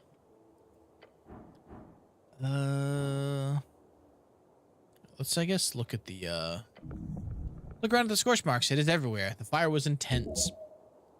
Arguably, these marks could have been caused by regular fire of a wooden house. Stone masonry does not have enough fuel to carry such flame unless the building was stacked to the brim with tinder. Check out the trespassing notice. Continues with the finer writing. By the order of Coin Lord Darrow, the following premises are under city seizure upon suspicion of criminal offense. Unlawful trespassing will be liable under 13 holster contempt. Collection of laws surrounding the lawful arrest of citizens.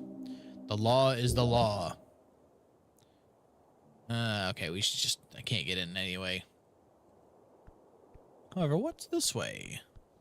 What do we have over here? Oh, nothing. Thought it was going to lead me to the, something stuck in one of the roller mill blades. Looking out of the ledge towards the roller mill blades, you see them spinning per usual, except one of them, there's something stuck. You see a rod. An esoteric event. Interesting. It appears you've spotted something interesting. Oh, there it is right there, yeah. The design is quite easy to spot among the mass-produced arcane-era magic items. It is an immovable rod. What are you looking at? Oh, looks like a rod? Weird. Wouldn't it be dangerous to try and grab it? You could die, yes, but it might be worth it. Advantage, Snell won't want you to fall. Did I get it? No! You reach out, leaning as far as you can, and... No, wait! Cleric! Oh no. You missed the rod, but... Process of falling, you landed right on the blades of the roller mill. How did you even... Why does this always happen to me? Hey, we got the rod, though! There's a good reason, surely. Beyond the water, on the ridge of an ancient passage of Jorian stone, stands a young girl. Next to her, the mother. The child points to the roller mill. Look, mother, a cleric! He's riding the mill! The mother responds with a sigh. Yes, yes, she tells the daughter. Come, we have to get home for supper. I just wanted the thing. Is there nothing else I can try? Pray. Just wanted the thing. I don't care. Just try to jump or something. Just do it at the right timing, okay? I don't think I can do that. I think I'm going to die. What? The goblin cannot hit you and the wheel is turned away from him. Look, just do what I say. On the next spin, jump. Hey, it got lowered. We prayed. Fuck. Failure. You clench every muscle in your body. You stare at the ledge, the opportunity. The mill blade spins up to the perfect point and... No, I can't do it. Your body does not listen. Notice your mind lacking courage. It is shaking as the roll mills past once more. Come on, you gotta do it. I can't. You can't just stay up there. Don't be a coward. Coward? The word rings in your head. Coward? Oh. -1 DC, coward. Come on. Fuck. It's getting lower. How much? I still have 2 health. Feel hopeless. You can't just stay up there. Okay. They're yelling at you. Do it. Uh-oh. Oh, that was easy. All right. DC 15. They just... they keep rolling lower. Oh, my God.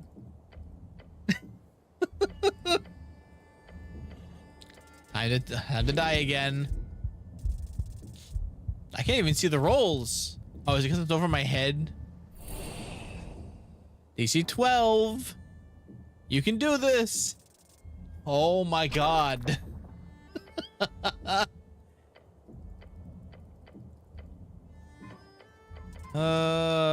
Ouch. Come on. Come on. Okay, thank you. DC 9. You have faith. There we go. Finally. God. Roll mill spins and take a deep breath. Your arms clench to the side of the mill blade. Your opportunity is slowly approaching. The goblin watches with trepidation and takes a step back. Jump! You leap through the air. Far, but not far enough. Cleric! At least a graceful landing. Grab the ledge. Your body slams against the hard wall, your gloved hand clutching the ledge. I avoided exhaustion. Let's go. Which, by the way, I'm at 7 exhaustion right now. You pull yourself up, rolling over the side. Goblin helps you as well as he can. Okay, close one. You okay? Give him a thumbs up. Good enough. As you stand up, you realize something falls to the ground. The rod lands with a thud on the stony walkway. Oh, when did you grab that? I'm not sure.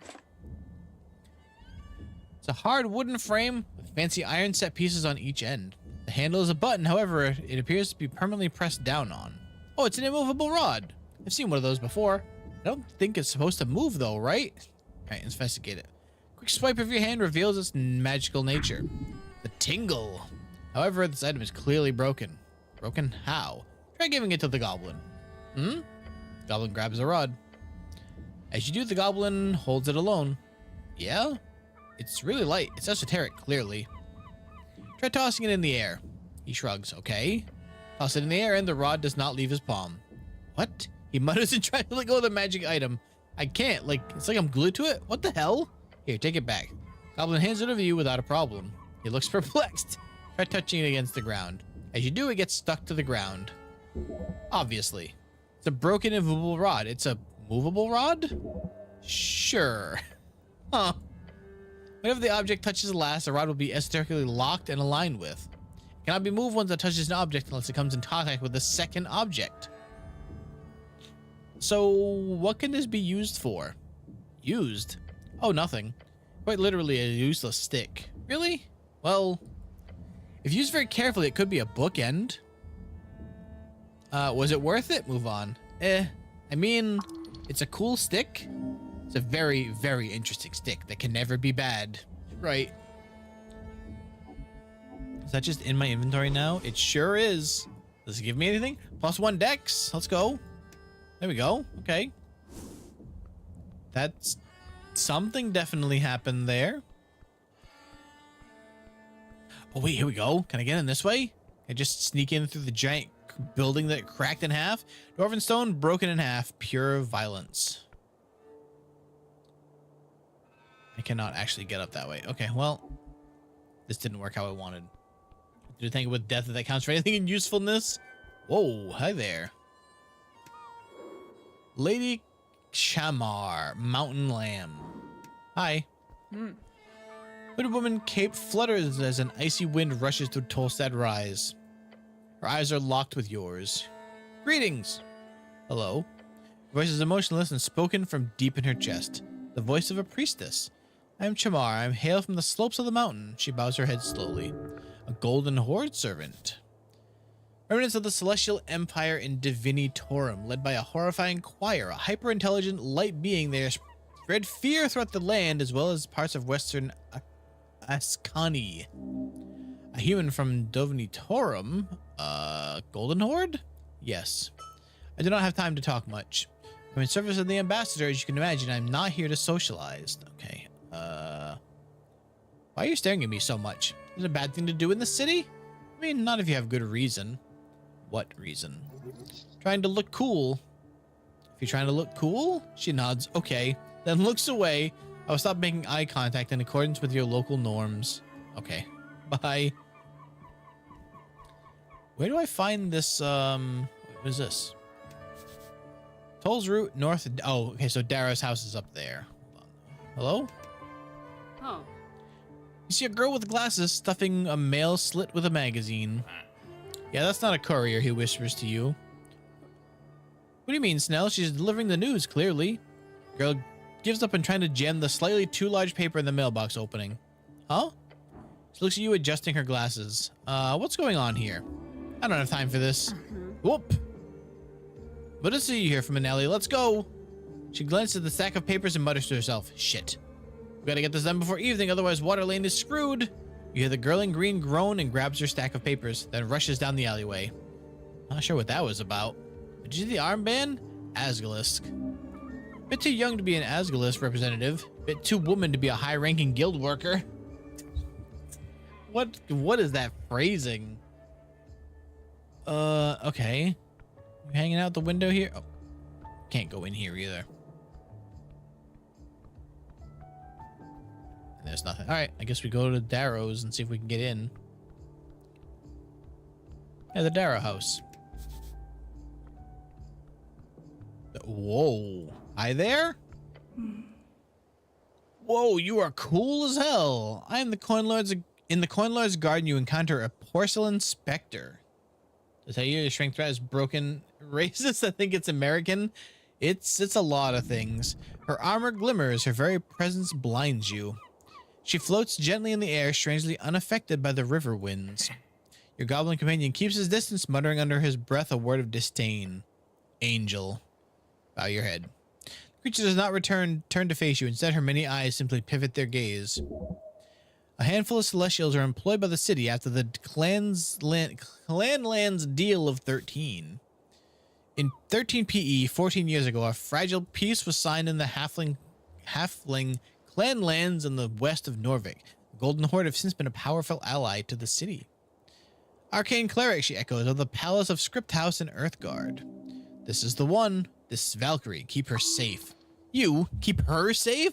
She'll wreck you, buddy. Beware. Yeah, just the cleric is fine, thank you. She now lifts her chin. Opens her mouth to speak in a projected cold tone. Etir. As she states her name, you realize her mouth is not moving. Telepathic communication. Goblin gives you an uncomfortable look. He clearly does not enjoy having telepathic conversations like this. I have some things I need to ask. She just stares at you with many, many eyes. Speaking with this ethereal creature is unnerving. Whatever you do, don't mention the eyes. You should mention it, the eyes. She'll appreciate it. Yes, stand tall. Tell her how you feel. No, I have way too much exhaustion for that. Probably not worth it, but still. Howard. Hey, Snell whispers. Don't mess with this fucking thing. Okay. Maybe do some small talk, then ask the big questions. Why aren't all angels good? Oh my. Need to investigate the tea shop. The eyes just stare at you. They spin gently around her. We're getting nowhere with this. Be direct with her. That would make things easy. Just don't be too rude, huh? Great. So, the eyes stop spinning. The creature is dread itself. I need to speak to Darrow. Slowly, the angel turns her face towards you for the first time. Oh, gods, you're a dead man. Walk away, walk away, walk away. You feel Snell sweating. A celestial tongue. Why is everyone in this damn district mocking you? You're the cleric. They should treat you with respect.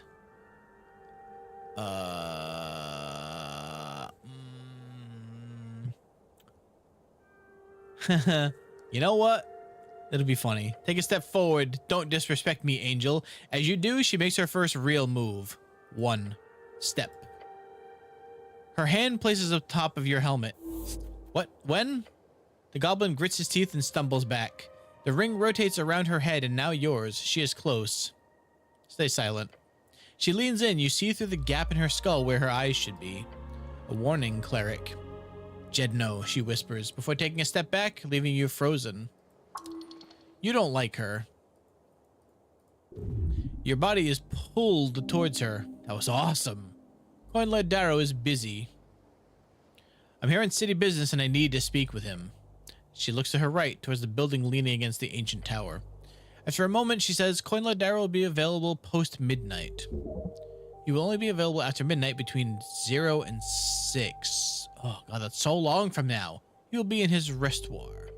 Several of her eyes look to the entryway to her right. Restoir is not a real word. Whatever is attempting to make one deserve a life of suffering. Yeah, what? Yes. MC, welcome in. Thank you for the sub. How you doing? Right. She says nothing.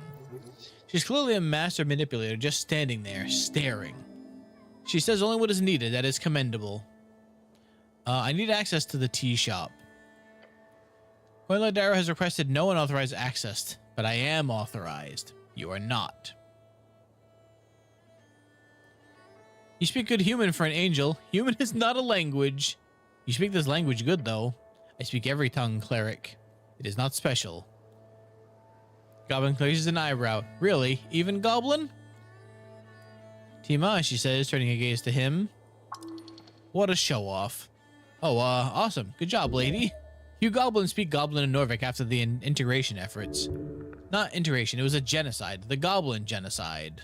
Can I ask some personal questions? No. Put pressure on her, please? No. Tough nut. Good try. Strong try. Nod your head and leave.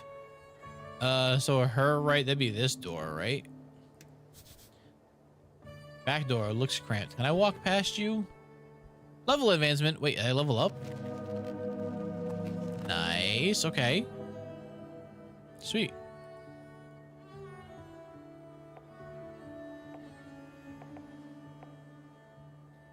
Actually, where should I put? Probably in charisma. I feel like I keep missing those.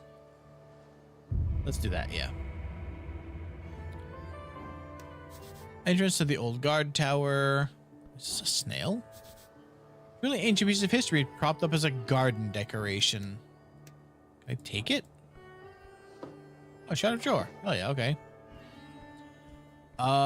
So I really need to I need to figure out how to long rest, honestly. I don't know where to do that though. Darrow House, Tulsa Center, Pillar Road, Tolstad Field, Water Lane View. Yo. I'm gonna try and add some water. Howdy, Nate. Our boy has had a little too much. Oh, I just realized that all the stuff I'm carrying actually is on me. Like the rod is stuck to my shoulder. The Great Perch of Norvik. Wait, what's in here? Hold on. Central Temple of Earth.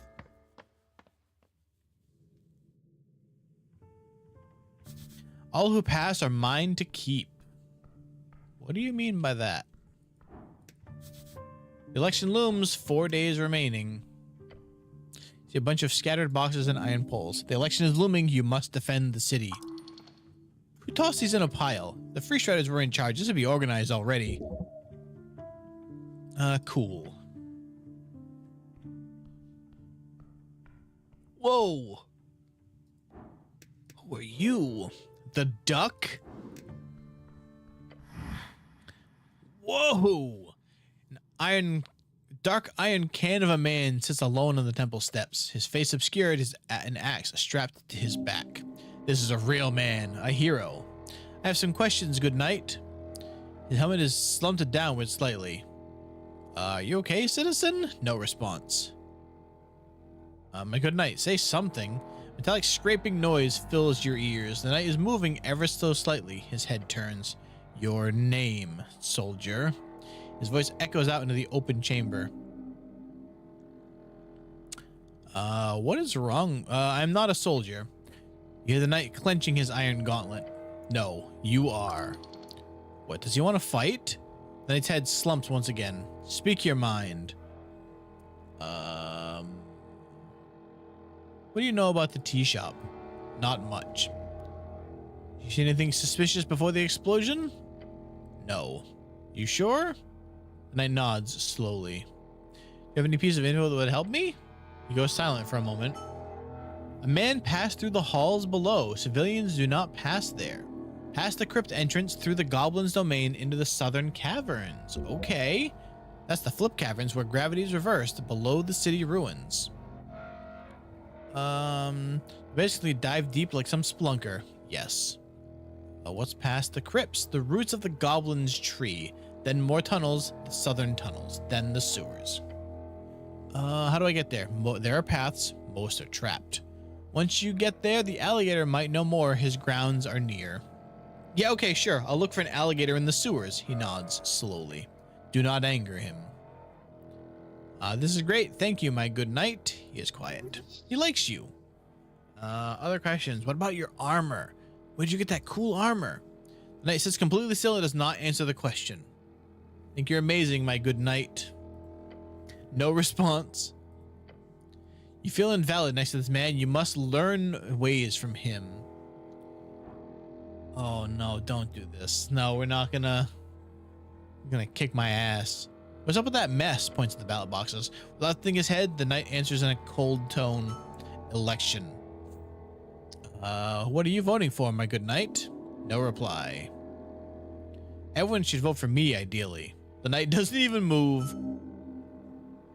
You become an arcanist. He does not care for your political opinions. How manly. Okay. We found out something at least. I prepare spells. Actually, I guess they kind of have used them all already. Okay.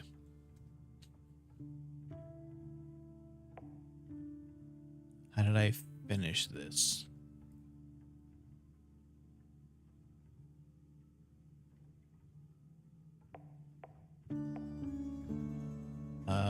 What do I have to do to...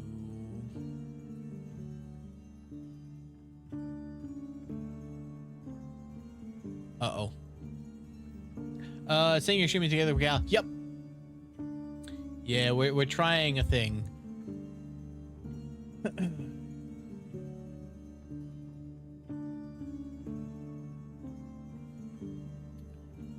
Wait, did his stream end and restart? Have you been able to get the beverage machine to work yet?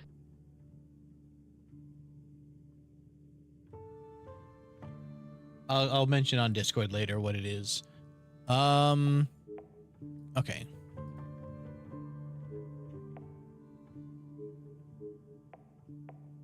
Oh, okay, it unmarked them. That's why it wouldn't work. Wait, can't I heal here? The divine assurance or something? Yes? Possibly? The gods are kind to you. Do you think they care? If you want healing, you'll have to do it yourself. Attempt a prayer of healing? No, that seems bad. No, no, no, no. Let's not do that. Okay. I'm done here. What is that over there? Hold on. DC strength. You can move that brick. Okay, cool. Oh, wait. Hold on. Move the brick. I didn't realize that that was... Okay. Oh, what is that? Spent ring of spell storing. He's watching over you. Compact ring tingles with esoteric might. It is ancient, made entirely out of brass. Inside the top shelf you can feel, you know there is a tiny scroll. However, that scroll has long since been spent on some divine spell. How do you know that again? Again, you can feel it. Its original use is long lost, but keeping it around seems good. Perhaps its previous owner was a good man and left it behind in the Temple of Earth. Ooh, a strength and a wisdom. So I can just replace it with this, because it gives me that plus. Hell yeah. And of course, our buddy here, the white rat. Okay. What is that? Time reclaims all. All right, well, we at least learned something in here. That's good. We've had a cool night. All right, now where? We've got a lot of time to kill still.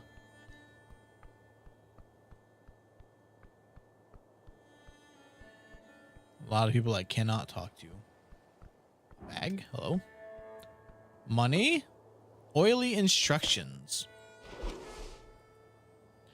Page of hard to read text titled A Gnome Starter Guide to Esoteric Memorization. Hold the paper, finding it to be actually a torn out page of a book. The name in the margin suggests the book is called A Gnome Starter Guide to Okay. Read it. It's quite lengthy. Goblin leans in over your shoulder to read it as well. The first step to understanding esoteric memorization is understanding the underlying powers at play. Jor's strings stretch across his coast, invisible to the eye, yet connected to all things living and dead. A spell is simply a set of rules you must follow in order to manipulate those strings into an esoteric effect. Yet, those rules are themselves esoteric in nature. As such, most wizards will find it impossible to remember more than a handful of spells at a time. Newbie wizards, maybe. Oh, how many can you memorize? I'm more of a feelings type of spellcaster. I don't care for numbers, or rules, or logic. Uh-huh. He turns back to look at the page. This is the big divide between cantrips and actual spells, as cantrips are both easy to remember and will not consume a spell slot. Spell slots are the common representation of how many spells of each spell level a caster is able to perform without rest. Yep. As a gnome, you are naturally gifted in the art of illusion magic. Other schools will be more difficult to memorize. A suggested harmless spell to use in training is the first level spell Grease. It increases your chances of memorization. Attempt to cast it at least 2 times per day. In the margins is a handwritten, hard to read note. It says, every evening and every lunch break at work, remember, you can do it. Oh no. Goblin leans out over the ledge, looking down at the river. Damn. Esoteric mishap and magic is a blade without a handle, and so on. Indeed, Grease is a dangerous spell. Oh, they cast Grease and then slipped into the river. Intensely dangerous. We learned Grease. Let's go. There must be something at least. That's very funny. They cast Grease and then slipped into the river and died. Well, funny for me, not funny for... Holy crap! A glorious seagull. Hello? See a bird sitting on the halfway bridge ruins. It is large, its beady eyes looking out into nothing. Greetings, servant of the river. The bird does not appear to react to you.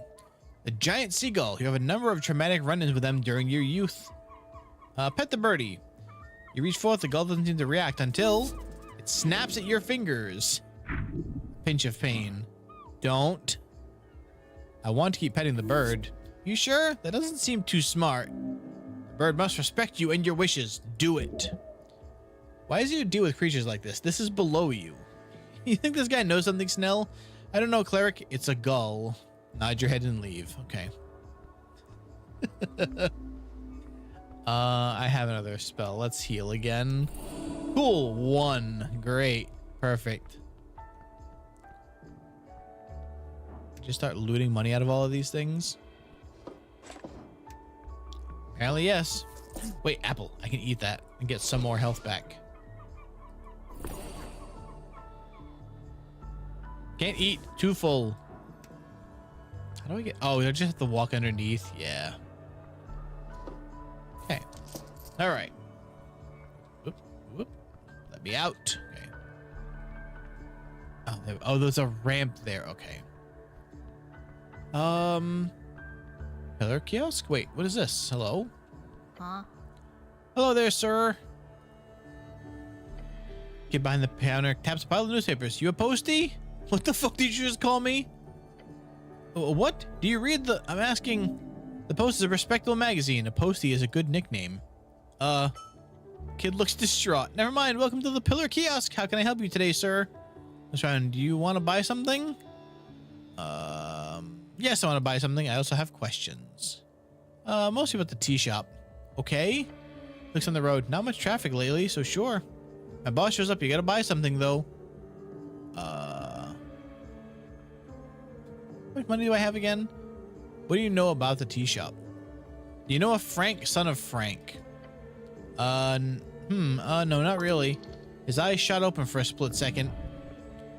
He looks nervous, probably because he has nothing to tell you and feels bad about it. Oh, DC failed. No, I need to do some more resting. Hold on. Citizen, leave. Yes? Can I ask you a favor? Anything you want, young man? You are the future of this city. I just nod. There's I heard there's trouble down in Water Lane tonight. Please go and make sure that nothing happens. Why do you care if there's trouble in Tolstad?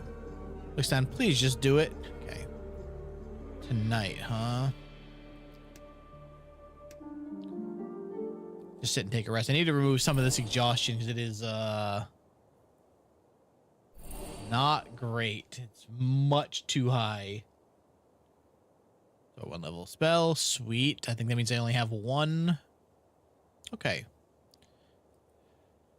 We're leaving? All right.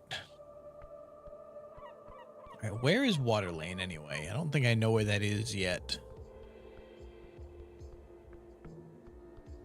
I don't think that I have a map, right? Oh, what is this? Drunk Sphinx opens at 18. Okay, well, that doesn't help me. An apple. Yoink. What's up here? Oh, that's where I just was. Okay, where is Water Lane? Do I have a map? Whoa, that's cool. Okay. Take route. Wait, do I get something else for completing it? A dozen dwarves and an orc walk into a tavern. The orc turns to the tavern keep and says, "Hey, give me a large one." The tavern keep says, "Please don't turn this into a joke. There are real people you're talking about." What's going on here? Let me continue. So the dwarves go... The dwarves have struggled as a minority for decades. They reserve respect, nothing less. A political struggle is never a joke. True statement. To lighten the mood is to ignore the very real pain in our realm. Whatever. Look, the gist of the story is... The orc is hard at work improving this shitty little city. The dwarves are annoying and stupid. Got it? You believe for a second the orc wants the city to improve?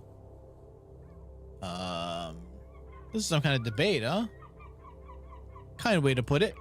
The revolutionary freestyles will bring freedom, democracy, and riches to Norvik. Last part being the most poignant.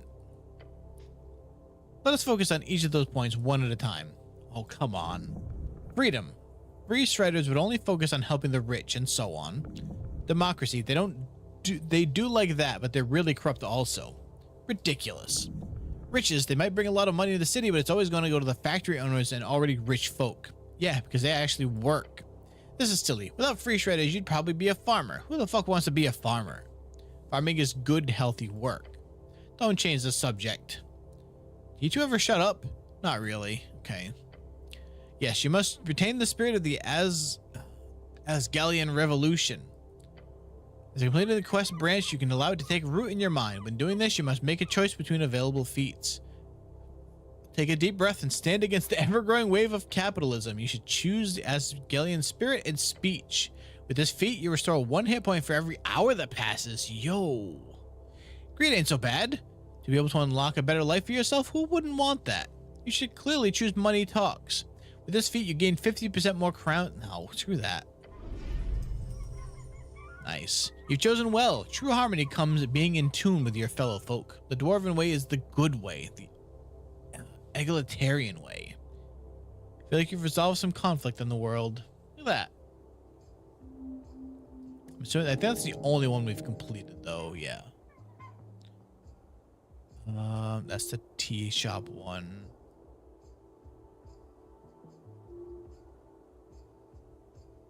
Oh, wait. I was supposed to be asking a bunch of people about how they were voting. Oh, no. Is a short rest something to thug out your HP bar and damage? Yeah, I'm gonna have to... I don't know where the hell... It says I was using a hit die, but I don't know where they are. Why can't I check the trash? There's my mouse. You reach into the bin and pull out a somewhat intact cardamom treat. No, do not. You did not just... Let me get this clear. You find yourself out on Pillar Road. You see a cardamom treat in the bin. It's been sitting out there for God knows how long. You think to yourself, what the hell? I'll just eat some trash. No. You're not eating this fucking trash. It is done. You're too late. Listen, man, maybe you don't know exactly what's going on here in this world of ours, but you don't need to lower yourself this way. Correct. A man does not consume garbage unless it's very tasty garbage. Taking stuff is great, but you can't just take a half-eaten pastry out of the trash, man. The goblin just stares at you. That's right. We don't need to eat it. We have it. It doesn't... Is it? See, look, it's stacked into all the other ones. It's just as good as the first one. It's fine. Okay. There's those damn gnomes again. Oh, this is the top part of the pillar, right? Pillar of Jor stands before you. Yeah, let's not do that now. So we already tried that at the bottom. So for right now, I need to go find the water lane, I think. So I can't talk to the guy. I need to get in the tea shop anyway. Looks quite intact. See, that's what I'm saying. Faded posters nailed to the wall. They're unreadable. Cool. Hey, you guys weren't here before, were you? Such a sneaky staircase. Nice find. Wait, who's... Yeah, but for what reason? That doesn't really save any time. It's just not a staircase you can't see. Interesting. Oh, wait, is that it right there? I didn't realize there was a path over here. Maybe that's where water lane is. What's up this way?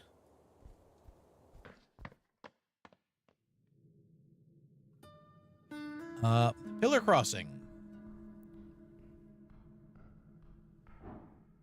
What's in here? Can't get through here. Well, damn.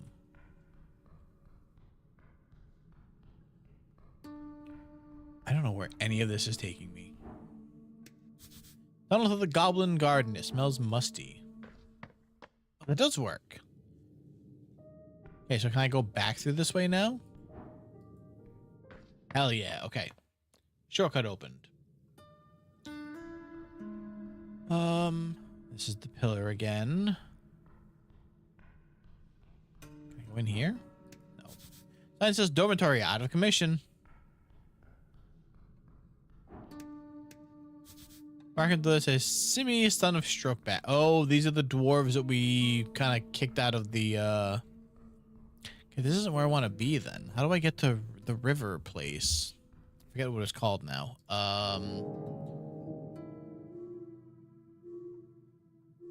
Right, I gotta be talking to people too.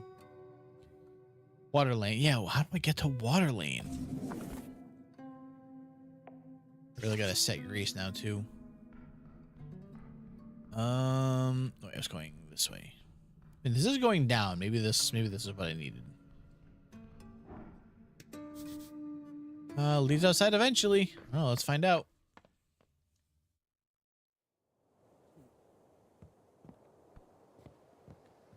And then back inside.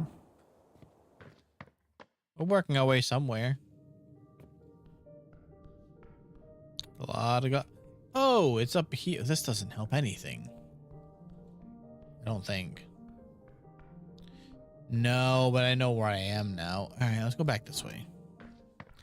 How do I find water lane?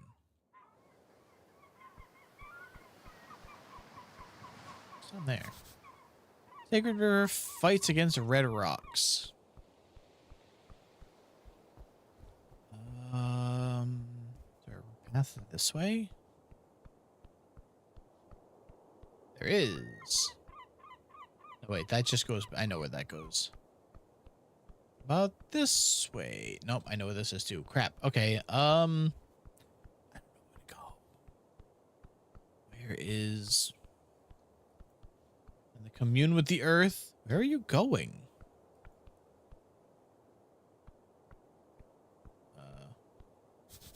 There's a direct effect in place right here, stopping rainwater. Okay. Sure. Can I ask the kid, how do I get to Riverwalk? Huh? Hey, it's you again.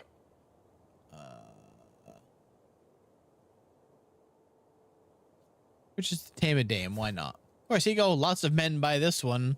Oh boy. About the owner of the kiosk. Oh, my boss?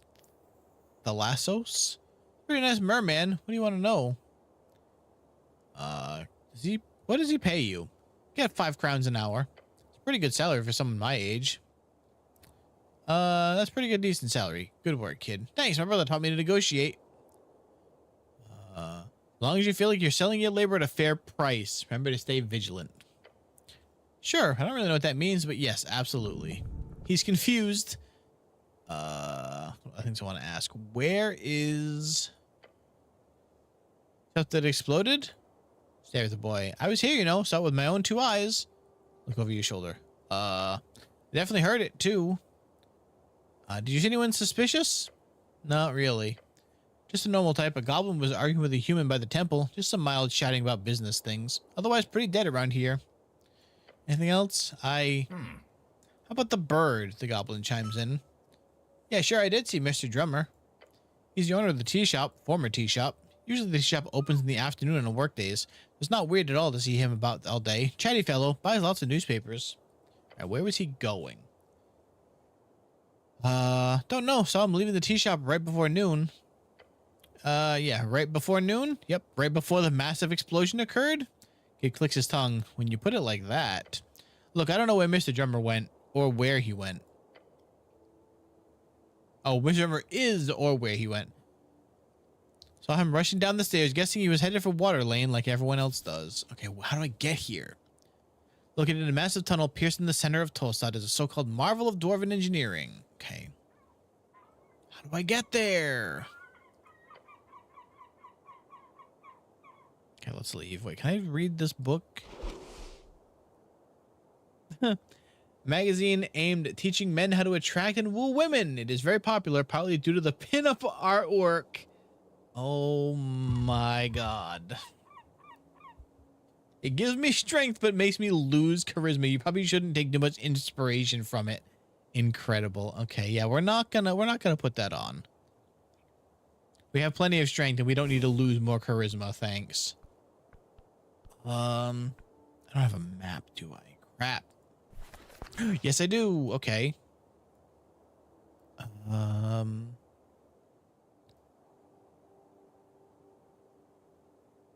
However, I don't. It's also a really cool map. Yeah, I don't think I can actually see where it is until I get there. So let's try going this way. Is there a wizard with the muscles? Yeah, unfortunately. So then, can I just go down here? I think I was over here before, but... Also, I gotta ask people how they're voting. I forgot I keep having to do that. Where is she? Dwarven girl gazes around the halfway bridge before her eyes land on you. She says nothing for a while, just staring at you, no real reaction on her face. Hi, I'm the cleric. She looks around, clearly nervous. You're worrying her. By your presence alone. Waiting for a friend, but she hasn't shown up yet. A damsel in an arguable state of distress? I'm getting worried. I can help with that. Getting excited about a potential yet very minor quest. Oh, okay. Do we have time for this? Snell whispers to you. She fizzes with her hands and clears her throat. The girl is neurotic and introverted. She has glasses. She wears a green coat. She's a human, but not much taller than me. We were supposed to meet her, but she hasn't shown up yet. I saw her up top, right by the main road. Oh! Girl perks up and glances toward the top of Tolstad. I'll go look for her there. Thank you, Mr. Cleric. She curtsies before you, then scurries off. Another good deed done. Actually, that does remind me that when I was near her at the shop, she ran up that one staircase over there, and then... What's that? Where was that? Just realized there's the goblin sitting on top of this house over here. Was... Not here. Was it up top? Are you 100% sure that theory of yours is correct? Absolutely. I believe in the theory. It was this way. Right? No. Wait, can I go in here? Ah. Whoop. Hey, where are you going? A bunch of safety rules. It says if broken, contact your local union representative. What do we have here? I don't know. Wait, hold on. Something's stuck to the gear. The cog keeps spinning, but you notice something. You put... Oh, nope. Nope, that's way too high. I will return, hopefully keeping my fingers intact. Glance at the ladder. One hell of a climb. What kind of man, no, what kind of human cannot climb a simple ladder for 20 short feet? It would be embarrassing of anyone to fail this. Let's short rest again first. Out of hit dice. Oh, I have to probably long rest for that, don't I? It's only a DC 11, but I know how my rolls have been. I don't want to test it. Oh, that brings me up here. Okay. Why up here though, actually? This. Resistance note. Minus wisdom. Come on. Whoa, wait, what does it say? And notice, important notice. To resistance members of Tolstad. Sounds like a good organization. Tonight's ting is canceled. Meet up tonight on Waterlane instead. It's time to stop the chant. Signed by R. The chant? Locally produced newspaper by Asgel authors. You know what Waterlane is. Don't be stupid. It's right down below. You know. Oh, I have to go down the damn ladder, don't I? Okay. When's this meeting? This evening, it seems. All right. Yep. Very good. You should support these youngsters. Okay. Well, I guess we are going down the ladder then. Surely I won't fail it.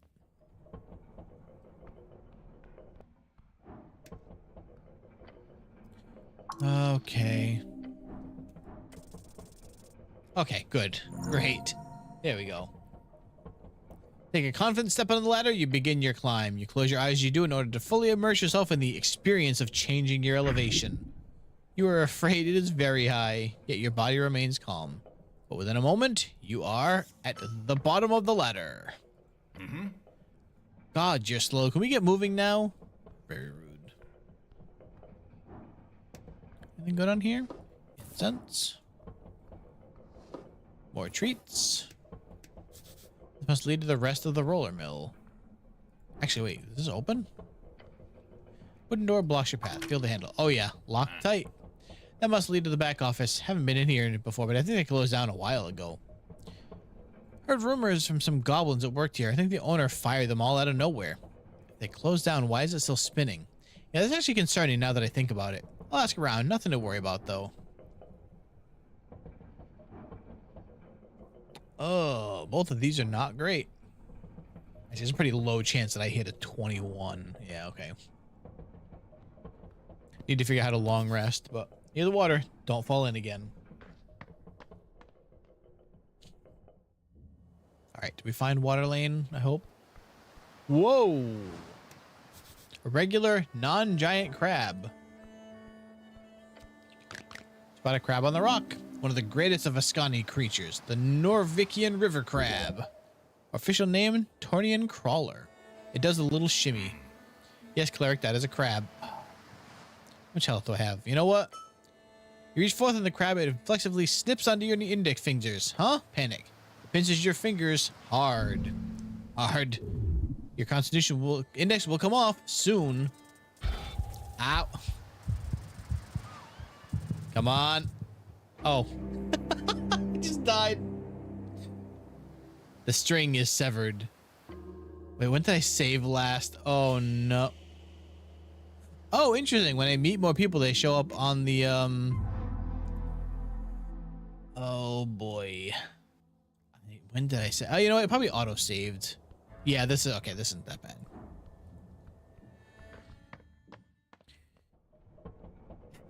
Very funny, though. Extremely funny. All right. Like, I can pull this off twice in a row, right? Ooh, close. Ooh, very close. Way too close, even. Okay. Yikes. It's fine. Everything's fine. We made it. It's all safe. Completely good. Okay. Hopefully, we're just gonna not pet the crab this time. Pinch the fingers that died of sepsis. Where you go? Oh, I didn't take stuff from this today. Okay. Give me my loot, please. Thank you.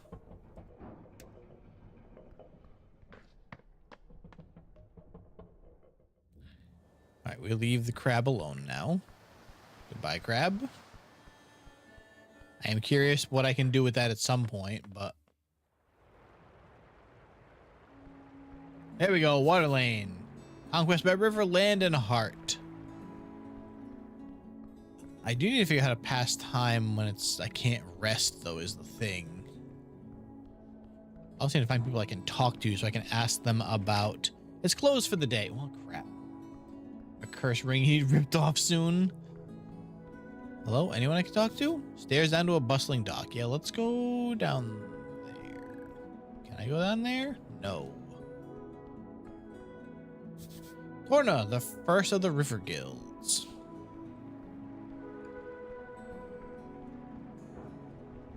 Whoa, whoa, whoa. Hey, what are you? I'm gonna save before I mess with that griffin. Okay. Where are those fangs and the rest to? You approach a ball of feathers and wings and a really, really sharp claws. This is a griffin. It is a somewhat intelligent magical beast. You will require to speak with animals to communicate properly, of course. You see a pool of drool forming underneath the open beak of the beast. Wait, look behind it. There's an entrance to the warehouse on the other roof. If you want to get inside, you're gonna have to get past this bad boy. Mythical beast snores gently before you. I don't even want to ask what the plan is here. Wisdom. Wake the animal gently through understanding and empathy.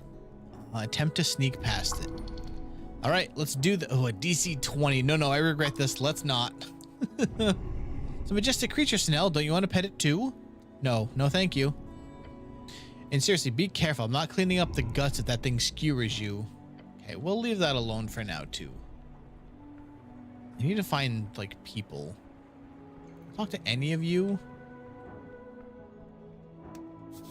Office of Sunair up Appledent. Can you cure exhaustion? Whoa. Children's drawing on the wall.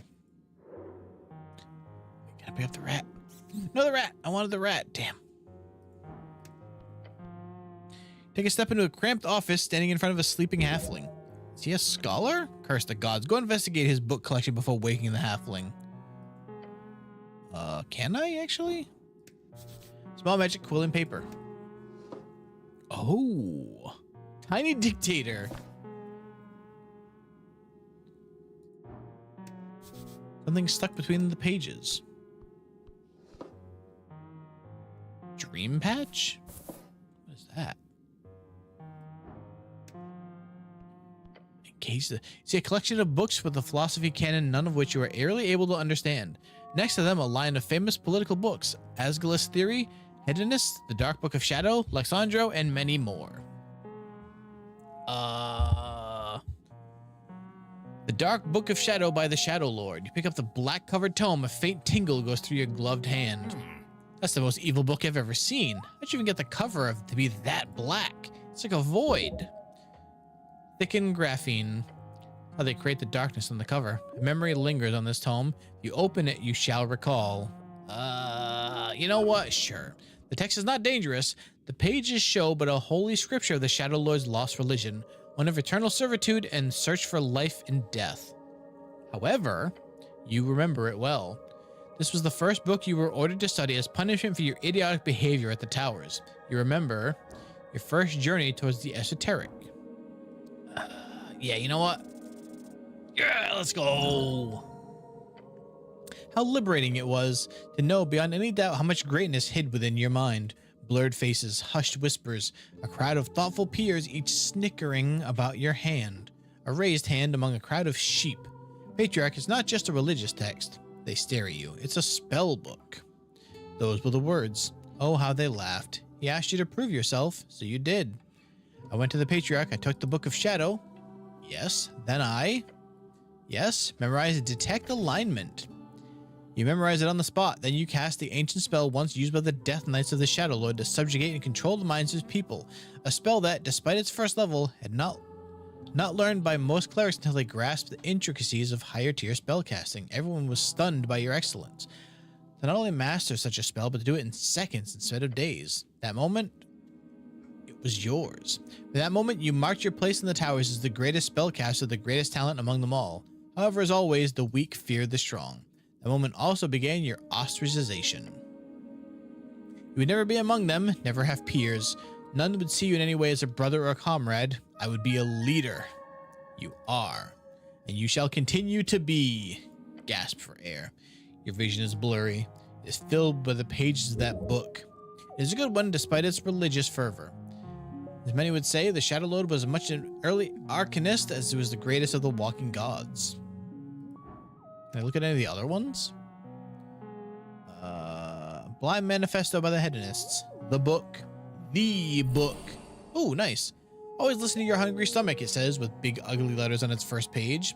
You should listen to the book and the stomach. It was a wonderful manual.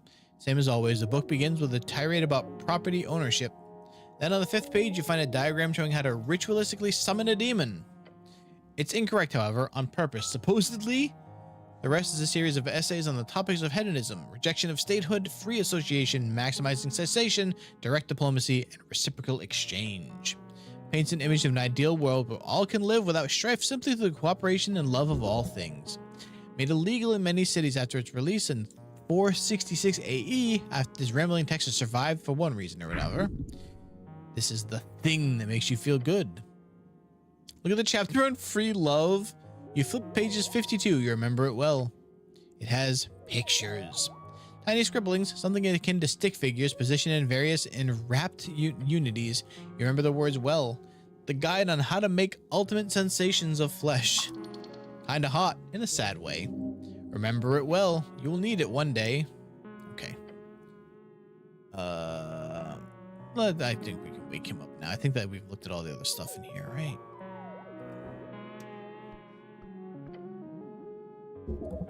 Okay. Good afternoon, citizen. Oh, he mutters and widens his bushy eyes. His confused gaze focuses on you. What? Oh, life is pain. Terrible, terrible pain. Oh, he mutters and rubs his face. The wrinkles fold over one another like waves on a storied sea. Are you? He looks at you with his weary expression, then rubs his nose and sniffs twice. Are you here for the invoice? Quick glance to Snell. His words come out in a stilted halfling accent. What? The invoice. Lean over to Snell. Should I have an invoice? No. No? No? Oh. Oh, hold on. I've already paid that invoice. You're here for something different. He leans in, facing Snell. I hope Queen Goblin has no quarrel with this old scholar. Nah, we're here on city business. I'm exploring random buildings and yours was unlocked. Tea shop, then you're dealing with interesting events. The city has seen its fair share of great calamities over the years, and the tea shop explosion appears tiny in comparison. Definitely gone further than I have. I think I've just gone in different directions. Do you know how to long rest? Just, you know, I know it's a huge conspiracy. Huge one. Better take care of it then. Curiosity is absolutely vital for keeping the old brain in motion, so I commend you, cleric. And you as well, my goblin friend. He looks around grunting. Can I get either of you some fucking water, or... You like this guy. He's like a rabid dog without the biting so far. Had a long rest? I figured out short resting. No, thank you, your companion replies very quickly. You're Scholar Appledent, right? Me? Yes. I'm Snur Appledent, he says, and bows his head in his chair. Second highest streamer category. Hello, dude, man. Why is the goblin hot? Oh, Snell? Oh, did you see Lady Sageleaf? I also tried to hit on a bugbear. It did not go well. The bug, she did not care. Scholar of Fordnip University and dedicated services to the progress of AIS. Had to hit on a bugbear. She was not impressed. Yeah, she did not care in the least. Alignment indent studies. Esoteric effect which brands each creature on the coast with one of 9 labels on 2 axes, lawful to chaotic and good to evil. It's debated exactly who or what determines the parameters within this spell. Spells that detect alignment are capable of parsing this effect. Primarily, my expertise lands on the topic of alignment and its many historical and contemporary applications. Some bullshit, I will tell you. These days, I mostly deal with the other forms of study. Specifically, I run this office here on the experimental technique of psychoanalysis. What kind of magic is that? Not magic at all. There have been some detect thoughts involved at certain points in the development. It's a form of mind healing, as they call it. I'll be one to call it support instead. It's essentially the idea that the mental present is shaped by the mental past, and that through dialogue, our unreleased unconscious ghosts can be vanquished. So it's talking about feelings? I know, truly terrifying, or horrifying. A Reedian friend of mine once told me this joke, and I apologize if it is too vulgar for your taste, but he sputters out the words through little chortles. Yes. Give us the vulgar joke. Right. A cleric, an arcanist, and a rogue delve into the lair of a succubus. Oh no. The fiend defeats all 3 men, throwing them in her dungeon. But she grows to fancy them, and so she offers them a choice. For each man who can successfully satisfy her, she will let that man go. Otherwise, he speaks with little fits of laughter between, she ends them, so to say. You actually haven't heard this one. If it is sacrilegious, you'll have to beat the gnome. Ho ho ho. What a rambunctious tale. Do go on. So the 3 adventurers debate in which order to go. Eventually the rogue and arcanist decide the cleric should go first, as he is a virgin and will be the least likely to increase her standards. Your goblin companion rubs his eyes as he listens to the joke. The cleric, being divine and so on, prays to his god and goes to the fiend's bedchambers. He comes out 10 minutes later, completely unharmed, and gives the thumbs up to his 2 friends, who of course feel a great sense of relief. The arcanist goes in next, confident and arrogant. If the cleric could do it, the fiend must be easy. Within minutes, his bones roll out of the bedchamber entrance, the man having been incinerated by hellish flames. The rogue is horrified, but realizes, obviously, the arcanist overestimated his abilities, so he carefully enters the bedchamber, ready to put every ounce of effort into it. Less than a minute later, screams erupt from the bedchamber, and the rogue's lifeless corpse falls out of the entrance. The cleric prays for the souls of his comrades, gathers their remains for a burial. The succubus steps out, smoking a cigarette. She tells the cleric, "My, your friends were truly terrible. They were just fumbling about down there. At least you managed to touch it a little." To which the cleric responds, "You are truly an awful creature, and I will pray for your presence to be exorcised from this plane of existence every day until the day I die." Then, before he walks away, the cleric also adds, "Oh, but it did heal that horrible wound you had between your legs. Hopefully that makes you less evil in the future." Oh my god.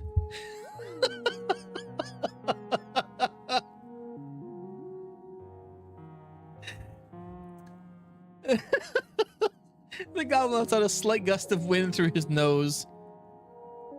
Laughs hard. I get it. The halfling chortles loudly. My kind of humor, you might say. In short, you can view the succubus as an evil in the world which religious fervor would pray to repair. However, such reparations could often lead to a not so optimal path. He keeps on laughing.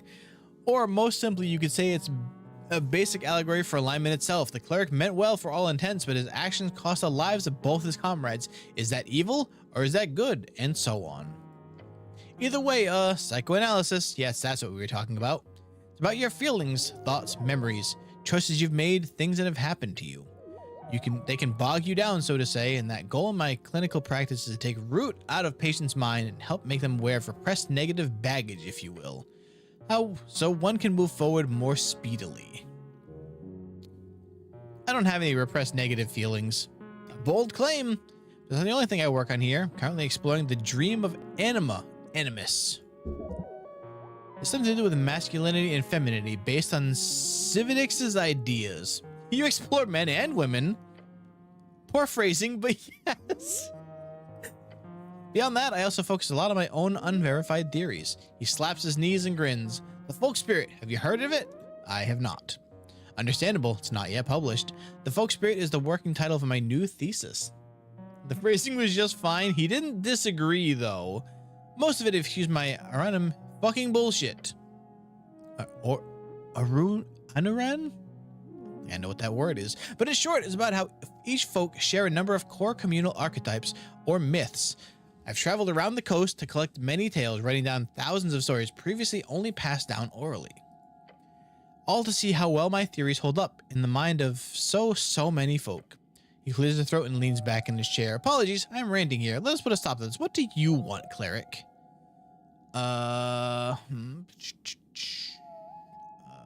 Let's do the thing that I keep forgetting to do. Nothing too interesting there, he sniffs. See no reason why you would investigate an old halfling with nothing good to grant into the world. Please? He waves his hand dismissively. Oh, come on. What is love? Okay, well, that's the real questions here. Love! He lets out a frustrated groan. Pure calamity. Deadly and destructive, its nature is just perverted and foul because it is complete surrender without idealization. To love is to accept without proof or demand or conditions this complete surrender to another. Ridiculously risky.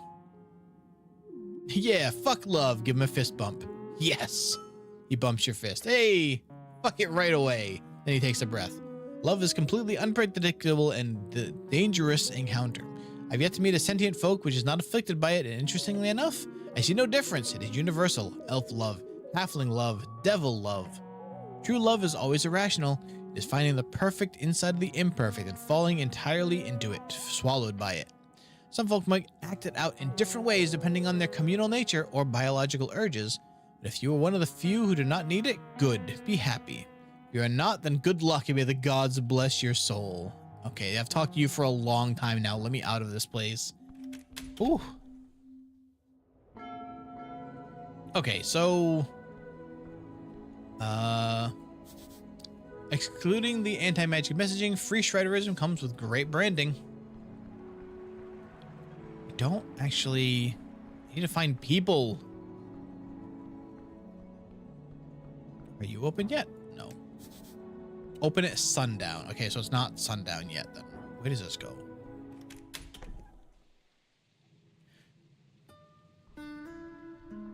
Hello?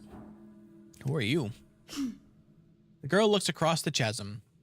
Clear your throat loudly. She slowly turns her head towards you. What? What's your favorite color? What? No, go away. How rude. Cool. You're very rude. Sure, now go away. What are you voting in the election? Don't care for it. The election? It doesn't matter. Wait, what did I say?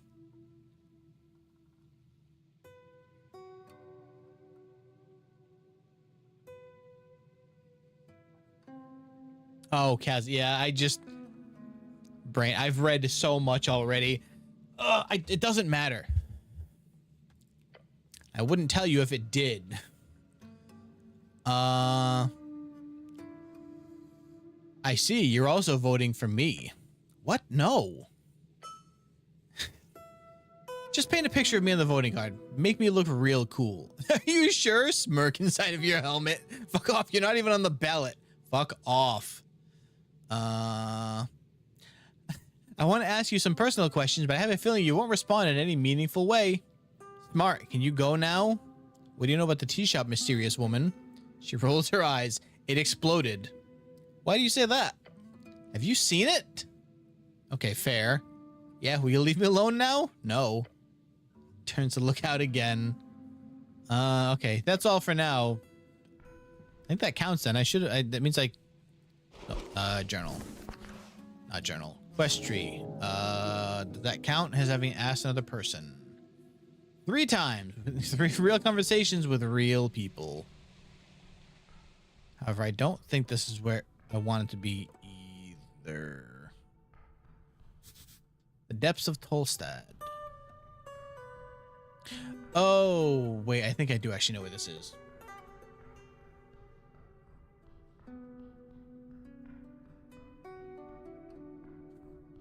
I don't think any of these doors open. Yeah, no, this isn't where I want to be. I need to go back up. There's supposed to be a meeting at, that also opens the menu, okay.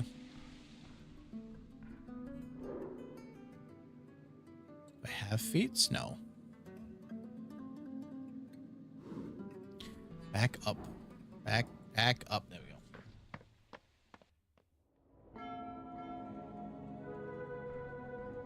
I'll talk with you. You approach your companion. Where do I sleep tonight? I don't know, cleric. He gives you a defeated look. Can't the city pay for something? You're a cleric, for God's sake. I could just not sleep. That's fine, right? Are you asking for permission? Besides, you'll get exhausted if you don't sleep. Now take a long rest. Before dawn, you get 6 levels of exhaustion. God. If you get 10 levels, you die. Oh, cool. Actually, I should really find a place to sleep. Smartest thing you've said all day. I could just sleep here. Looks around. Just here? Yeah, it's not so bad. Right here. He's reacting to your current environment. Okay, maybe not. Yeah. Can I sleep with you? No, and seriously, don't phrase it like that. Maybe I can sleep with Viskin? You're probably too warm for him, and don't phrase it like that. Yeah, I'll skip sleeping for now. Good luck with that.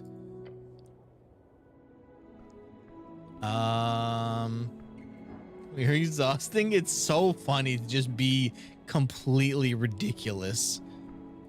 I go in here?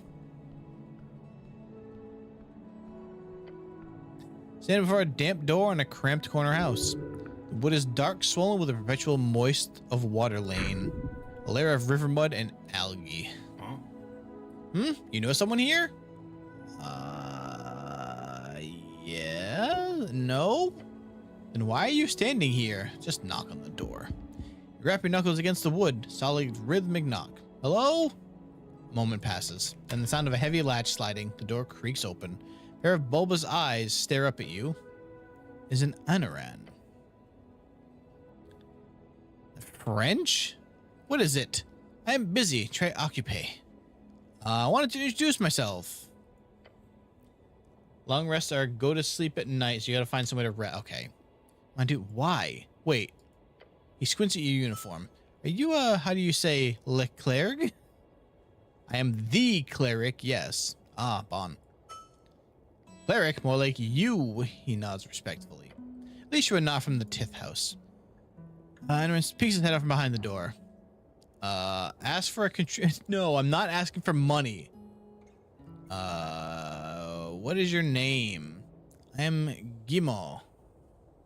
Yeah, great name. Oh, that's where they get it from? What do you mean? You know what? What? Gills, it's from your name, I assume. Oh, he's so stupid. This is idiotic. No, don't ever say that again. What do you do here? I live here. Is that a crime now? In this modded city? Why do you ask if I'm a cleric? Because you smell of incense and self-righteousness. It's evident. Imbecile. Rude, but accurate. Nice house. No, it is as you say, shit. Temporary, until I take the next ship home. He gestures vaguely at the port. Okay. Good. Au revoir. The door clicks shut. You just went and knocked on some stranger's door. Look, I'm not gonna knock on your methods too much, but if you keep this up, we'll be done by 6 months after the election. You didn't even once ask about the tea shop. I had a feeling this door was important, was all. Goblin closes his eyes. A short, silent contemplation. Says, okay, maybe stick to le points of interest, okay? That's funny. I like that. Oh, we're just the worst, kind of. Can I take things out of this trash, too? The trash inside the bin speaks to you. Look to Snell. He gives you a nonchalant half shrug. It's Waterland. There's always something going on here. What could possibly go wrong? As you lift it aside, you immediately see something moving in the pile of shredded documents and old scraps of food. A pair of legs. Cymorth? Suddenly, hey, these guys. Suddenly jumping out of the pile with a poof of moldy dusk is a pine cone. A pine cone with limbs. All right. It hands you some leaves while doing a strange, seemingly improvisational dance upon the trash. Wait, are you one of those? Before you're able to do anything about it, the little creature poofs away. Disgusting little creature. As it fades, you only see trash. I've heard about those things. Never seen them, though. I should have taken the thing it was trying to give me. Just what I read in the papers. And what Nessun goes on about. They're called Vader or something. The Lamplighters Guild has a public spat with them a couple months back. He points to the lamps behind you. Apparently they mess with the everlasting lights. Not so everlasting, then. Guess it's a PR name. I get why they were mad, but I think they solved everything once the PCG got involved. And they're supposed to be all over the garden too, not that I've ever seen one. Anyhow, they clearly like you. Let's keep it that way. Sure. Can I go in here yet? Yeah, no, it's barred tight. Damn. I need to figure out how to pass more time. About over here. Any of you? No. No. I don't want to sleep because I need to be here for some stuff, but I also need time to go by faster. Ever sleeping docks of water. Wait, what is this? You approach the shrine. Yes, this little figurine does still count as a shrine. Okay, cool. Let's prep some spells then. How many? I can use all 4. I only have 1 spell slot, but I can hold all 4.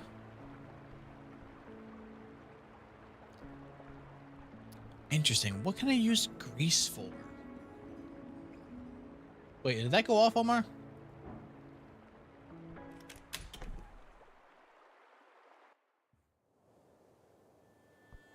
I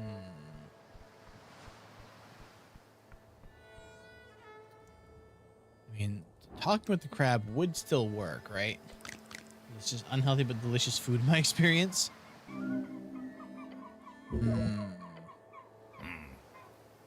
Don't pet the crab. You make the choice and keep your fingers to yourself. The crab seems indifferent. What are you voting in the election? It makes no noise in reply to your question. But I asked someone, so that should still count, right? Questing.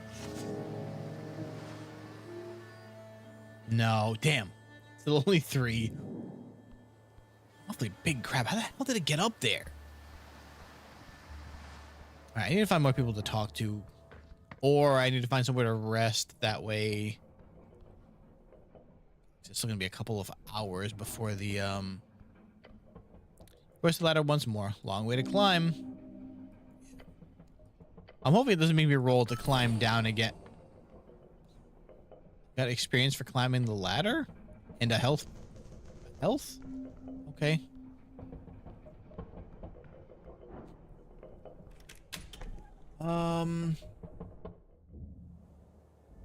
Actually, you know what I should do? I haven't in a while. Is probably save again. I really need to speak with animals. I have so many things that I need to speak with now.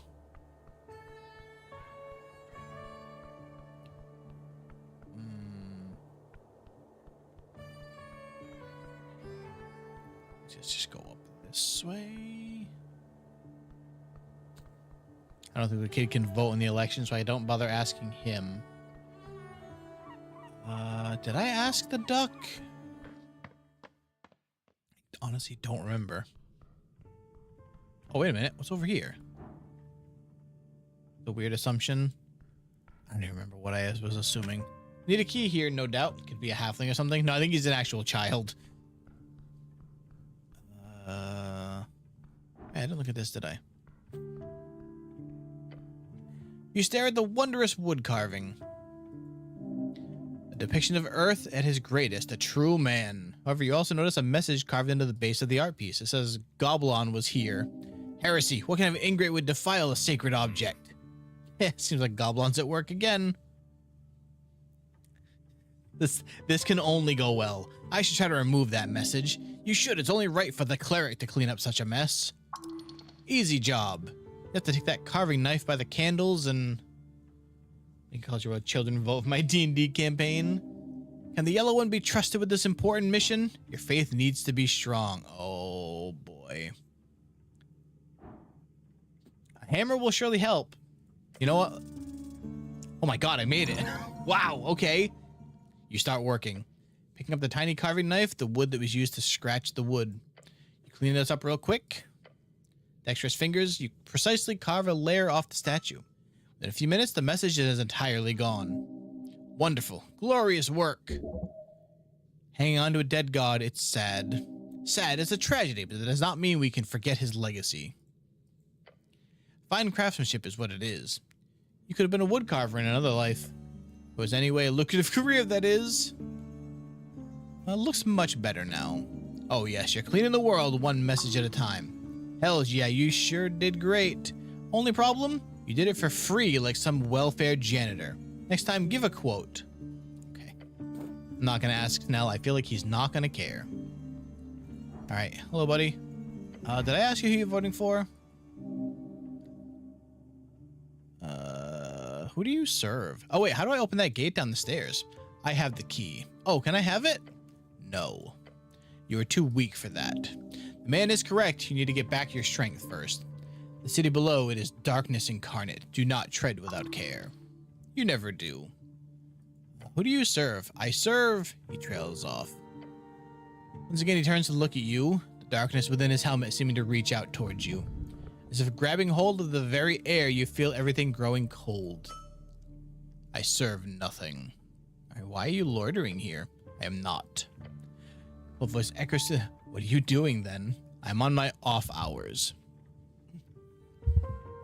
You Earthfolk? No response. I too would like to hang out in the steps of the temple. Helmet turns slightly. Scary. But I won't force you to hang out with me. Looks like I did. Yeah, he's cool as hell. The metallic creaking is all you hear from the night. Your manhood is infinitely tiny in comparison. Okay. I also love that he's just got a bunch of belts on. Don't seem like they're doing much, but they're cool belts.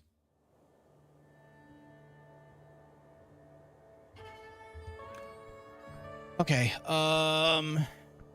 this way. The I saw was here and then ran up this. Oh, this is just the Darrow again, though. Wait a minute. Can I take an apple? That's more apples than I was expecting. Howdy, Soapy.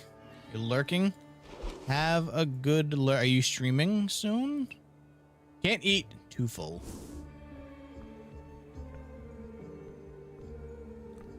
Okay, so I need someone else to talk to. Actually, did I ask the angel who they're voting for?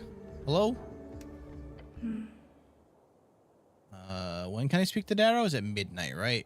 Yeah, post midnight. What if I'm too busy?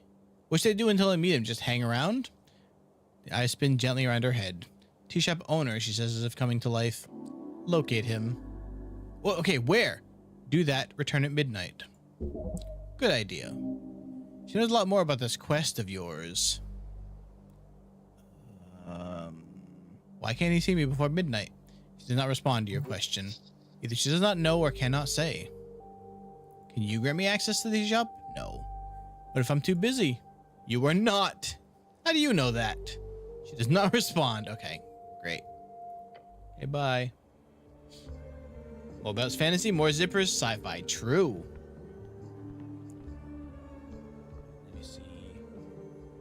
Let me see. A start. Okay, hold on.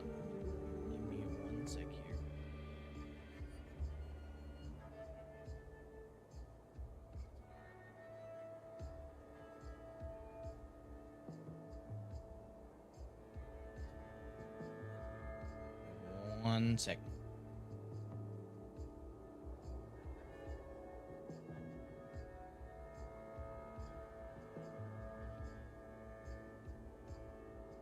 There we go. Okay. So, wait, does this tell me? Entrance to the shop has been closed. I have permission to enter. Oh wait, okay, this one. One of the tea shop is unaccounted for. Locate this Birdman and find out what he knows. I don't think we know where they are though. Right, the Frank son of Frank was seen on Pillar Road at the time of the explosion, but calmly walked downstairs afterwards. Frank son of Frank is often used as a fake name by rich adventurers around the coast. Yellow is seen by the duck in the city below. Passed by the entrance to the crypt heading into the southern cavern, which I don't think I know where that is yet. So our best bet right now is try and find the Birdman.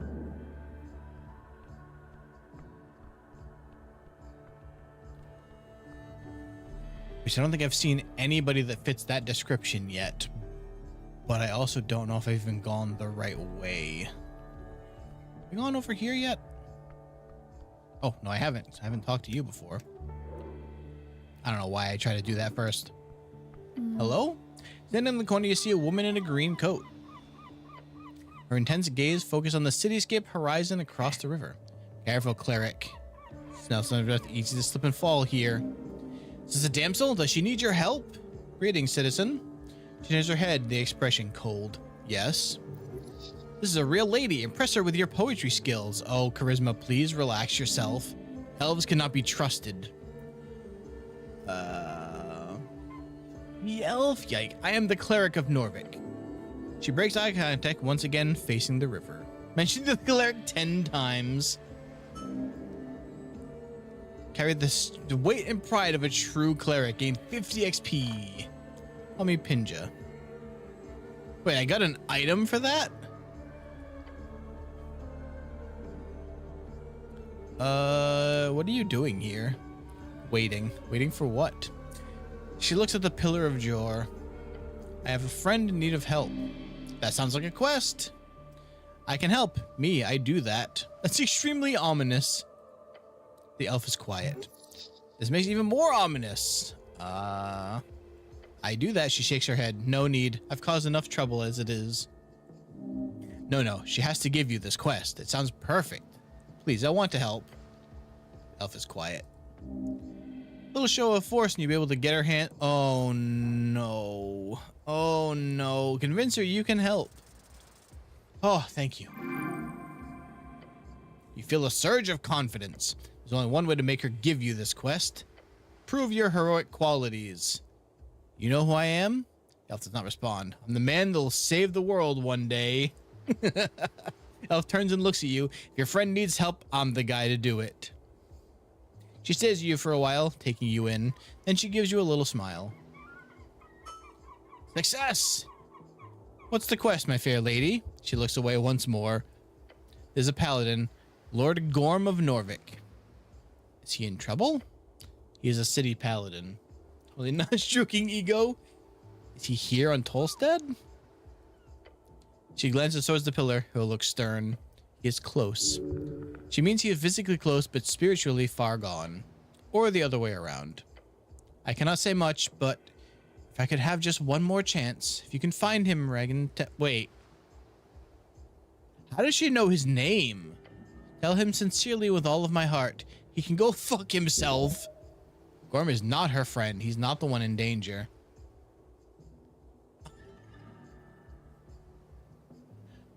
How does she know the cleric's name? I never gave her that. Okay. Where can I find him? She shakes her head. The shield doesn't know. Tell me anything that would help me on this quest. She looks forward to whisper to you one thing. Lord Gorm might be lost, she smiles. But you don't have to be. What do you mean by that? Who's your friend then? She is... Elf closes her mouth and shakes her head. I will find him. Thank you. Huh, hey, quest acquired. Well done. Now you just need to find a lost, drunk, famous paladin somewhere in this massive maze of a city. Fun times. What do you know about the tea shop? Sad, what happened? She looks down at the river. Not that sad. No one even died. The elf does not appear to listen to you. She simply nods and mutters, "Are you here to look into the tea shop?" Yes, more or less. Oh. What do you think happened? I don't know, but I will find out. You see the elf looks at you with her piercing eyes. Thank you for your service. It's my duty, nothing else. Are you saying that to get me to stop asking you questions? The elf says nothing and just turns away. There's not one you can help. Not now. Okay. How are you connected with the missing paladin? She shakes her head. Got it. She nods. Okay. Feel a great emotion well up inside as you turn to leave. Tears. Tears for her and her friend. Hey, cleric, you okay? It's just a lot. Glance out at the horizon. Yeah, sure. I get you. The journey will take much. Okay. That's not quite where I thought that was going to end up. Wait. Finished class conflict. Okay. All right. Who's the argument here? Oh boy, here's strength. They must have realized by now. You're not just some government goon. You are, of course, I am the cleric. That's right. The one and only Norvik's protector and the hero of the downtrodden, the cleric. This is your calling, your duty, your life. That you've joined the Earth Guard to make sense of this unruly life of yours. This is your calling. This is where you found your zealotry, your love for the city, your meaning in life. Feel clerical. And so on. Tell me more about the cleric. With that name as your pride, you will keep going through divine sacred magic. Cleric, your healing spells are increased by an extra proficiency. Your heals can also be increased by your strength modifier instead of your wisdom. Ooh, yes. Choose the cleric. I don't even have an option. Hell yeah. Oh yes. Say it. I am the cleric. Earth be blessed. You are. Feel like you found yourself. Okay. And a level up. Let's go.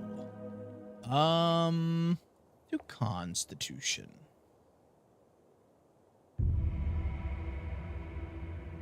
Okay.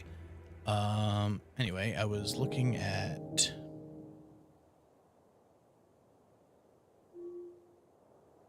Actually, let me go... Oh, where was the kid? Down here? Down here. I think he may have mentioned that where he saw the Birdman go, so maybe I can figure that out.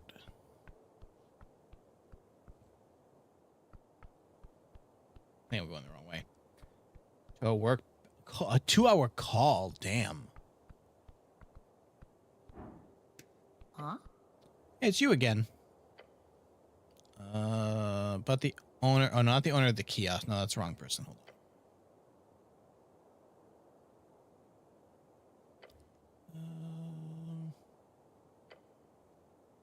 Over the shoulder. You see anyone enter or leave? No, just Mr. Drummer, he says, confidence in his voice. It was a boring day, so I pretty much people watched all morning. Mr. Drummer was the only one I saw leaving the tea shop all day until the explosion. Or gas prices? I haven't looked, thankfully, because I haven't had to put gas in a bit. Mr. Drummer acts strange when he left. I saw in the news, though, that they're saying California might hit $8 soon, which is... oof. I am very happy that I have a hybrid. It's like 60 a liter. That's woof. I should try and look. I just kind of haven't needed gas, so I've been kind of trying to not look if I can help it because it doesn't seem like it's gonna be great. Doesn't seem like it's gonna be good. Yeah, God. In a hurry, maybe saw him shuffling towards the stairs to Circle Square, probably headed down to Water Lane. Why Water Lane? Only place to go, either that or the Goblin Garden or the city below. Did you see him enter?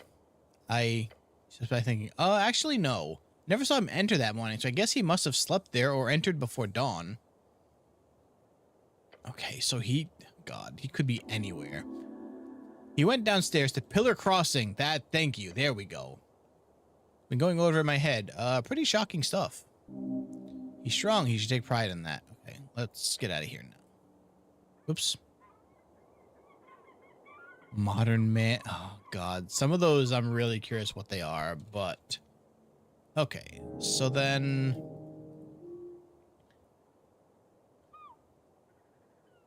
Assassin heading below. How the hell do I head below now? I just realized that tab just kind of zooms out. Just a really weird... I don't understand the point. Journal? Is this the map? There we go. Okay. Those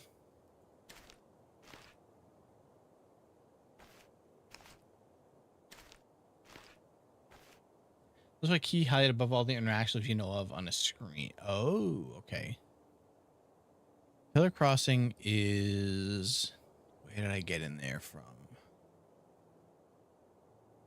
Ah, right here. Okay.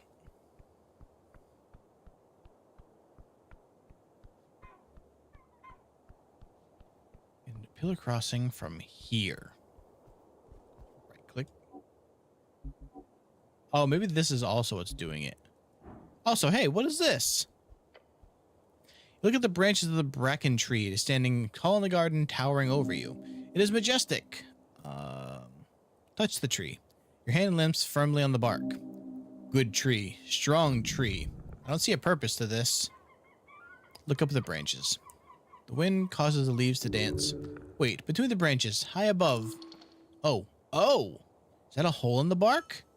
Hollow, just wide enough for you to stick your hand inside. There is something up there, something shiny? A nest? Is your light cantrip? I don't... Wait, do I have a light cantrip? Wait, yes, get up there, now! Could cause great physical harm if you fell from a height, and heights are scary. The branches shudder in a sudden gust. I'm not going to tell you what to do, but I suggest not doing that. You grab onto the trunk. Press your entire body against the rough bark. You slowly make your way upwards. I don't think I found the cantrip. No. It's at the start. Oh, no. You know what? I never looted anything in the shop that I started in. Maybe it's that. Go, go, go. Just a bit more. Please get down from there, cleric.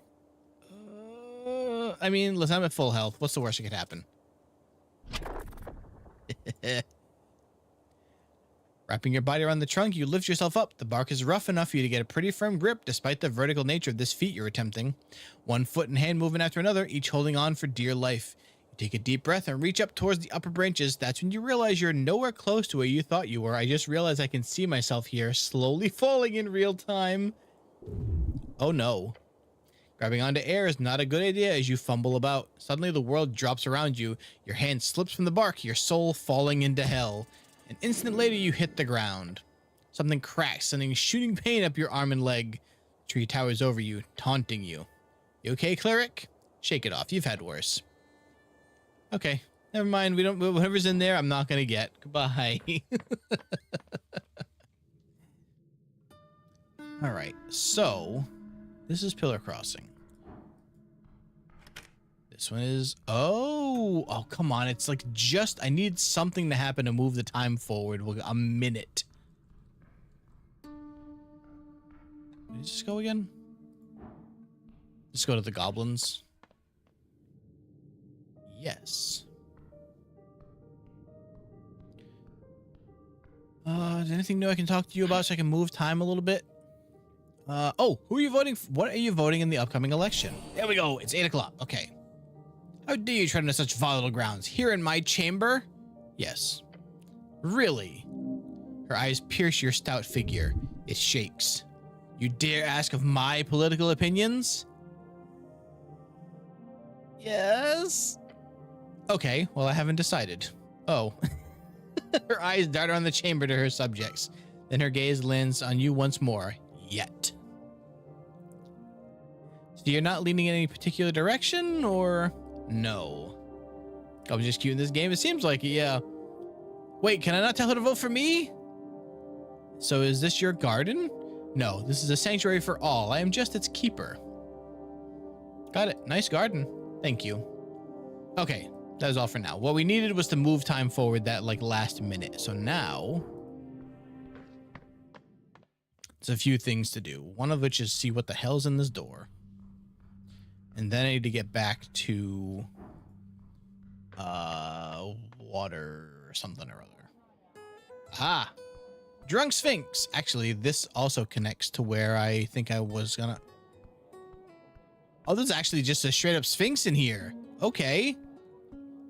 I was not oh, just an entire barrel, huh? Okay. So here's what we're gonna do first. I'm gonna save because I am not gonna do the stupid things that I'm going to do normally without saving first. I've learned this lesson. Hello? The Vault Guardian? It's called Sphinx. I mean, it's called the Drunk Sphinx. A lull falls out of the ancient ambient cheer. Just a beat of uncertainty, this cleric steps before the tavern's singular attraction. You have the bravado to wow her. Be exactly what you are. Do exactly as you do. She, along with everyone else, will love you all the same. Towering, you stare at this somewhat feline creature on the stage, a living myth currently taking a swig out of a barrel, clearly not paying you any mind. The scent of cheap wine lingers in the air along with an esoteric sensation. A gynosphinx is not to be trifled with. Her physical characteristics are enough to crush anything that is you, or everything that is you. However, she will not have to raise a paw, for her magical prowess could exile you from Jor's realm in an instant. Tread carefully. Your legs tremble. Give her a deep bow. Good. Treat her like a cat. Let her speak first. Sphinx looks down at you. Meeting her glowing blue gaze makes you feel like you're falling far, far below the world. Her expression turns dark. Dark tidings bring you to the hearth, she speaks, low and rolling. A helmed dog dragging its leash around the vestiges of Jor. She sends a claw thick as your arm and pokes you in the stomach. Woof. That's ridiculous. Dogs don't wear helmets. She lets out a deep breath. Nor do free men. What? That doesn't make any sense. She's drunk. Could be a riddle. She is implying the helm turns you into a slave. She is wrong, obviously. If you want her attention, you must do something remarkable. Oh no, she takes another sip from her barrel, not looking at you. Watch yourself, cleric.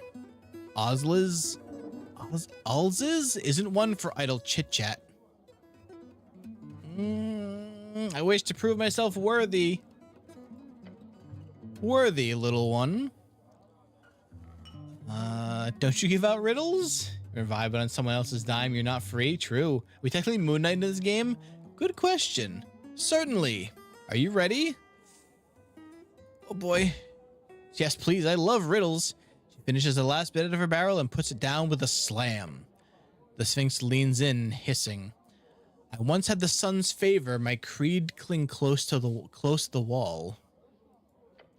Matured in shadows, I've witnessed empires rise and fall.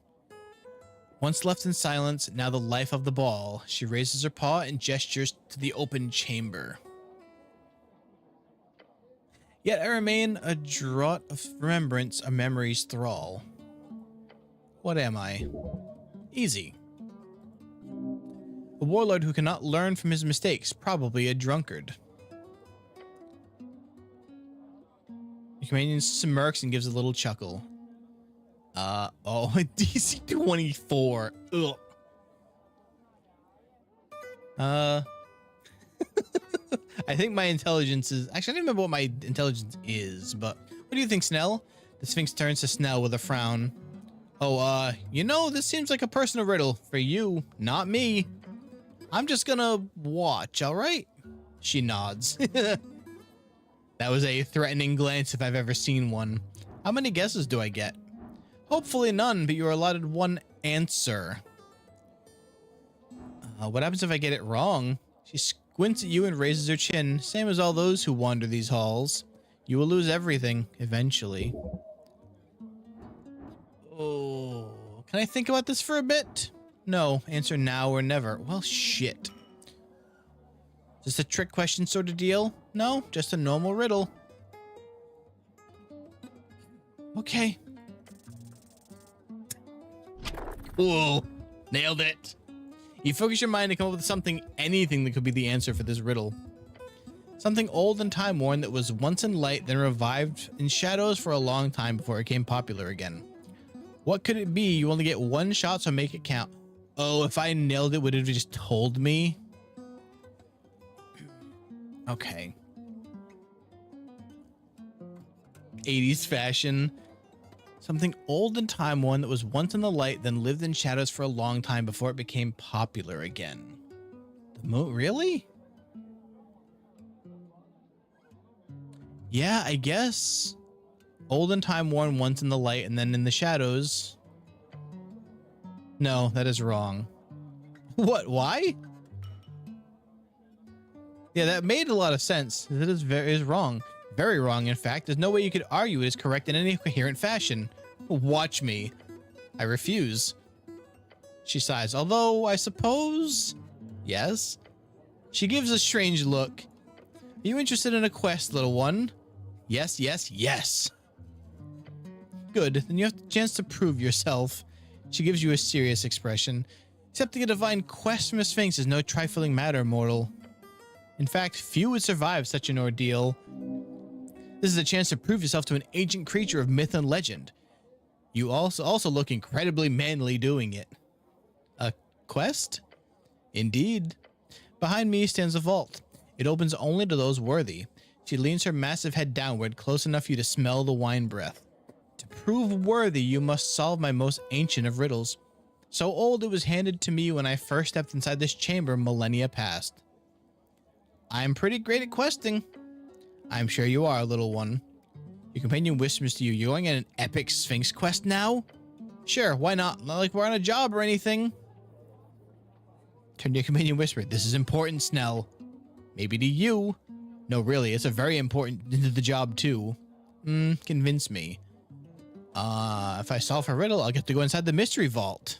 He sighs. Solving the tea shop mystery is one thing, but the vault could have anything behind it. He stares at you. It could even solve the tea shop mystery.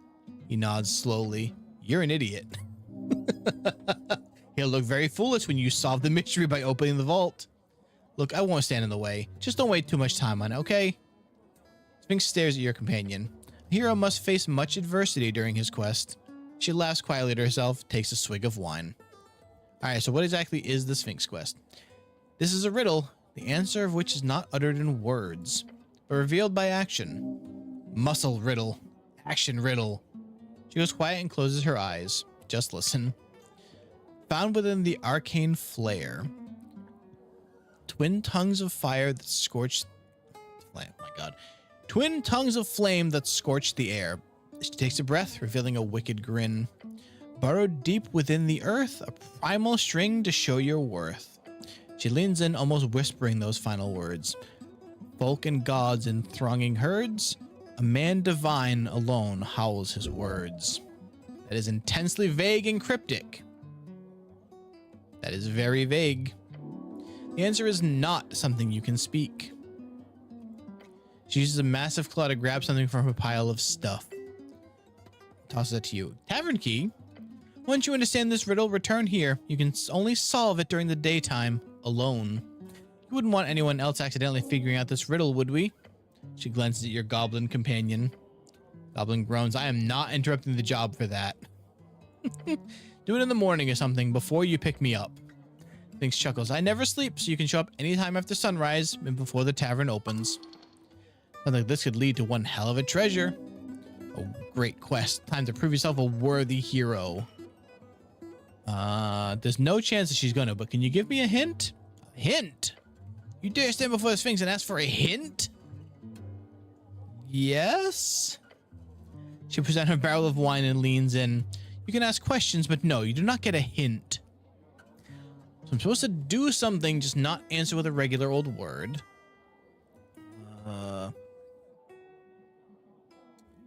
Has anyone solved this? Her smile fades. Only a handful of folk have ever been proven worthy to enter the vault during the aeons I've watched over it. I will tell you more, of course, if you prove yourself worthy. Do the actions I'm supposed to do have anything to do with... That would be a hint. No such questions, please. What? What are the actual fucking rules here? I have to do something with you to solve the riddle, right? No. And she winces. Damn it, that was a hint. New rule, you get 1 hint. And she can make new rules? Man, she's drunk. That was your 1 hint. That is not something to do directly with me. So, like, not a dialogue with you or whatever. Got it. Something like that. She sips her wine looking regretful. I'm supposed to do something, just not answer with a regular word. Correct. Where am I supposed to? No location-based questions. Okay. Trial and error, not the most silly tactic I've seen over the years. She shrugs again, her cat shoulders sliding smoothly up and down. Okay. What are you voting in the election? And then the obvious next choice. I'm not. You're not apolitical, are you? Just right, I cannot leave to vote, I'm afraid. Even if it were my business to leave an imprint on the affairs of mortals. If you could leave, what would you vote? Oh, I don't know. Where's a claw at you? What would you have me vote for if you were in my shoes? For me, I'll lead us to a glorious future as a wizard god king. Oh, will you? Yes. She gives you a knowing smile. Okay, good to know. All right. It can't give me this option, and I'm not gonna try it. We have to. You're a very impressive creature, you know that? Mm-hmm. She taps her claws. Where are you going with this, little one? Oh boy, get ready to run. Yeah, this might be a bad idea. True man climbs the tallest mountain he can find. No lesser challenge, no lesser man. Your goblin companion kicks you in the shin. You want to get mazed? This is how you get mazed. The goblin is referring to the concept of being magically transported into an endless prison, which technically is something a Gyro Sphinx would be capable of, just so you know. 36?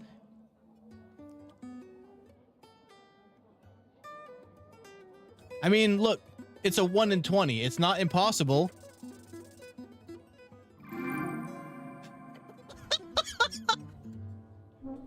Let's fucking go.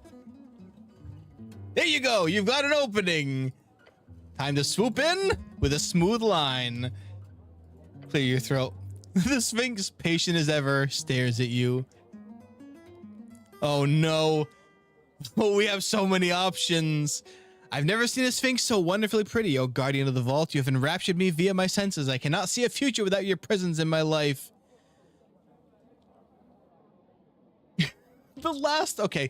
Your skill with words puts mine to shame, clearly. I can attempt to communicate with how strongly I feel for you, but I must instead settle for knowing the depths of my feelings. I find you to be a beautiful Sphinx, and I would be honored to have you in my life. The fuck is that third one? Oh boy. This here Sphinx, I do love me a Sphinx. I do want to give my life in service to a Sphinx. That'd be real neato. Do a little jig.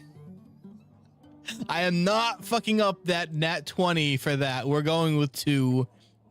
To finishing your speech, the Sphinx looks at you bug-eyed. Sphinxes do not often become bug-eyed. As does Snell. As does every other patron of this tavern who overheard you. They're all shocked at your word crafting expertise. No one formulates lines better than you. No one. No one. Nope, no one. But why did she look so shocked? Who knows and who cares? They may act like they're embarrassed, but they envy you in this moment. They don't have the confidence. Little one? Finally, the Sphinx speaks, her tone calm yet shaky. That's a stifled laugh. Shit. That was a wonderful speech. I appreciate you as well. However, I'm sure you're aware I cannot leave this chamber. So I would not be able to stay in your life forever. So unfortunately, I have to pass on your, proclamation. No. I hope that's all right. It can't be. I'm sorry, little one. Fall to your knees. Damn the gods. Damn it all to hell. You'll find someone else. She leans in, brings her massive paw over your head, and she pats the top of your helm carefully. There. No crying. Just receive the pats. Well, she says, and starts sipping on her barrel again. You look like you need a drink. I was saving it for later, but I think you'll need to be more for a pick-me-up. Anything else you wanted? Your goblin companion lets out a comically audible woo.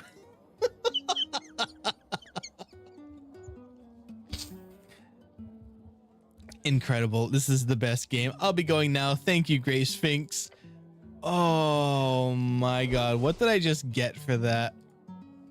Common potion known to allow knowledge to stick more easily. Grants a minor intelligence increase. It was written by cowards. I can't believe that I pulled it off. Oh god, what a game. The hell is deep storage? What? Uh-oh. Okay, well, it's a good thing I didn't need that anymore. I don't know where the hell that went. No, because we didn't get a Mass Effect style fade to black. They're cowards. Let me come back in here during the daytime when no one's here. That'll be fine. All right, who is this? Oh, it's Vera again. It'd be something akin to 1,000 a month. Standard fare, really. Obviously, all of my proprietary deals would have to be included in that. Obviously.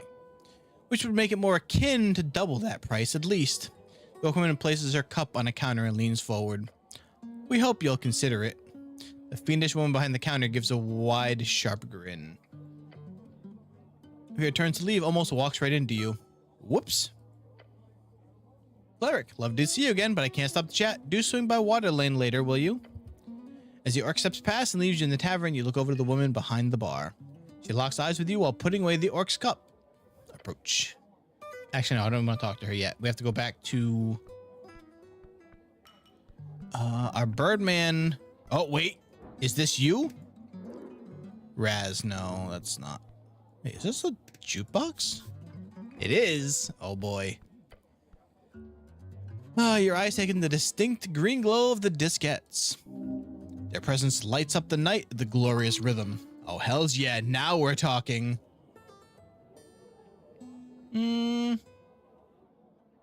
Highland Fling, sure. Okay, leave it be. I'm assuming this guy, you know what, no, I don't want to talk to more people unless it's the person I actually needed, or I'm going back to Water Lane. That's where stuff is supposed to be happening. I just realized I think I interrupted their playing. Donation plate. Can I put donations on there? A small plate with a fair bit of crowns scattered around the surface. Goblin glances at you as you approach the donation bowl. Sure. Want to donate crowns here? You do. How much, though? Don't go overboard. She's an artist. They're rich. Alms are important to help those in need. It is honorable to give. How many do I have? There's 10. You place a handful in the bowl. A good amount. Oh, thanks, cleric. Okay, let her play. I don't know if that actually does anything, but... Okay, so... Oh, what is this? An old well. Seal the bowl, brick arrangement, run away. Approach old well. It's dry and varied. Jump! Look down. You see only darkness. No, I'm not jumping in there if I haven't saved yet. I'm keeping the success that I had here. All right, we gotta go back outside. How did I get to Water Lane from here? This way? No, back this way. Save and then jump in. Oh, I'll be back there. Don't worry. I'm gonna try and figure out that key. Blackfoot to the well and breaks neck. I've fallen off of plenty of things already. Don't even worry. What the hell? Oh, it's just random. Wait, what? But this could lead anywhere. Hold on, let's save again.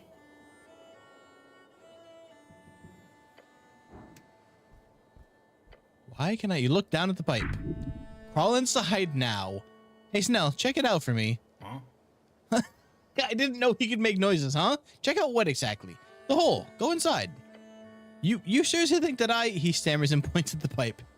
Come on, Snell, it's the only way we'll ever solve this mystery. Fine, I'll do it myself. You get down on your knees in the dirt and put your helmed face at the entrance of the pipe. You can't seem to get further without immense force. You can do that. Just press harder. Enter the hole. Oh no. The end of the pipe is not wide enough to support your body, even with no armor and or added friction-lowering substances. Okay, so it's telling me I can't use... Wait a minute. You say the words, it causes the entire surface of the pipe to get very slick. Very glidey. This will go terrible. Oh, that lowered that by a lot. Okay. Snell helps somehow. Ooh. Oof. Okay, well. Suddenly the pipe gives. You hit a flowing rush of ice-cold water as it funnels you forward, then down, then... Everything is cold and strangely familiar. Your drenched uniform clings to your flesh and the red rock of Tolstad. You are alive. You realize where you are, or at the very least an approximation, right below the entrance to the Goblin Garden. You're lucky. If you got swept out to sea, you'd be, well, dead for one. Like, completely DIP'd? Have to oh no, only way up. Shit. It's highly dangerous, but it seems to be the only way. Surely you remember how to cast spider climb. Oh.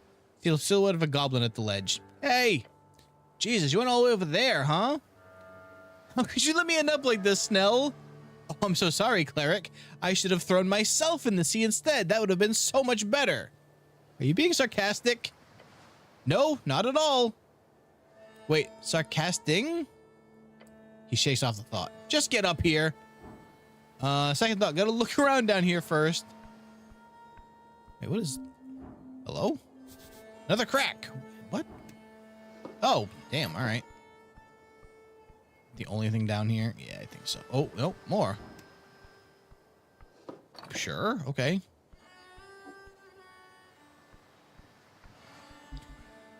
Oh, I do not know how to cast spider climb, by the way. So I guess we're just gonna probably eat shit trying to climb up this thing. Okay. Only way up. Wasn't it like a DC 24? Please save me, Snell. I'm working on it. Just start climbing or something. Great. Yeah, weird. Surprising. And to get a grip, but your hands simply slip off the wet rock. This is not working. Scale the wall of Tolstad. Wait, it's lowered? You failed once. Are you kidding me? 2 9s? Thankfully, let me just keep trying. Oh my god.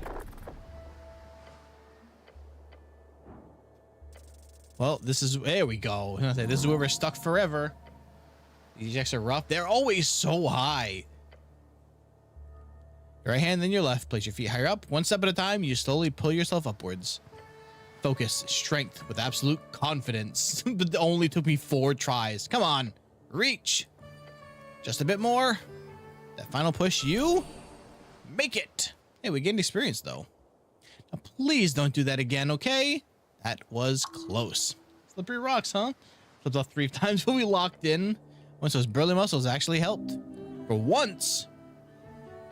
Those muscles are a representation of everything you stood for, including slippery wall climbing. Be proud. All right, anyway. Dusk of day 1. All right, so now... God, how the hell did I get there? Need this.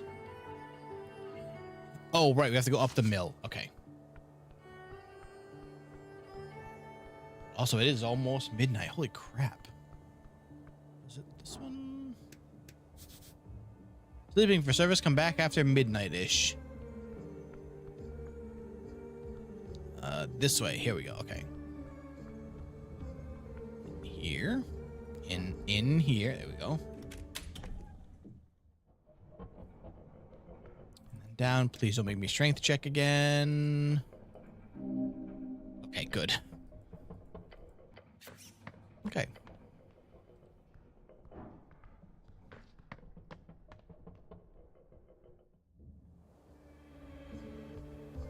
crab still there? Sure is.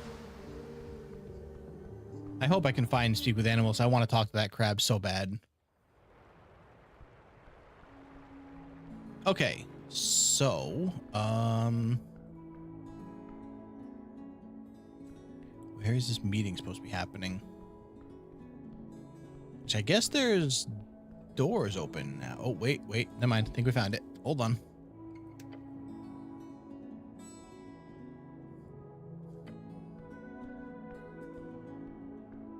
Oh, this seems completely fine.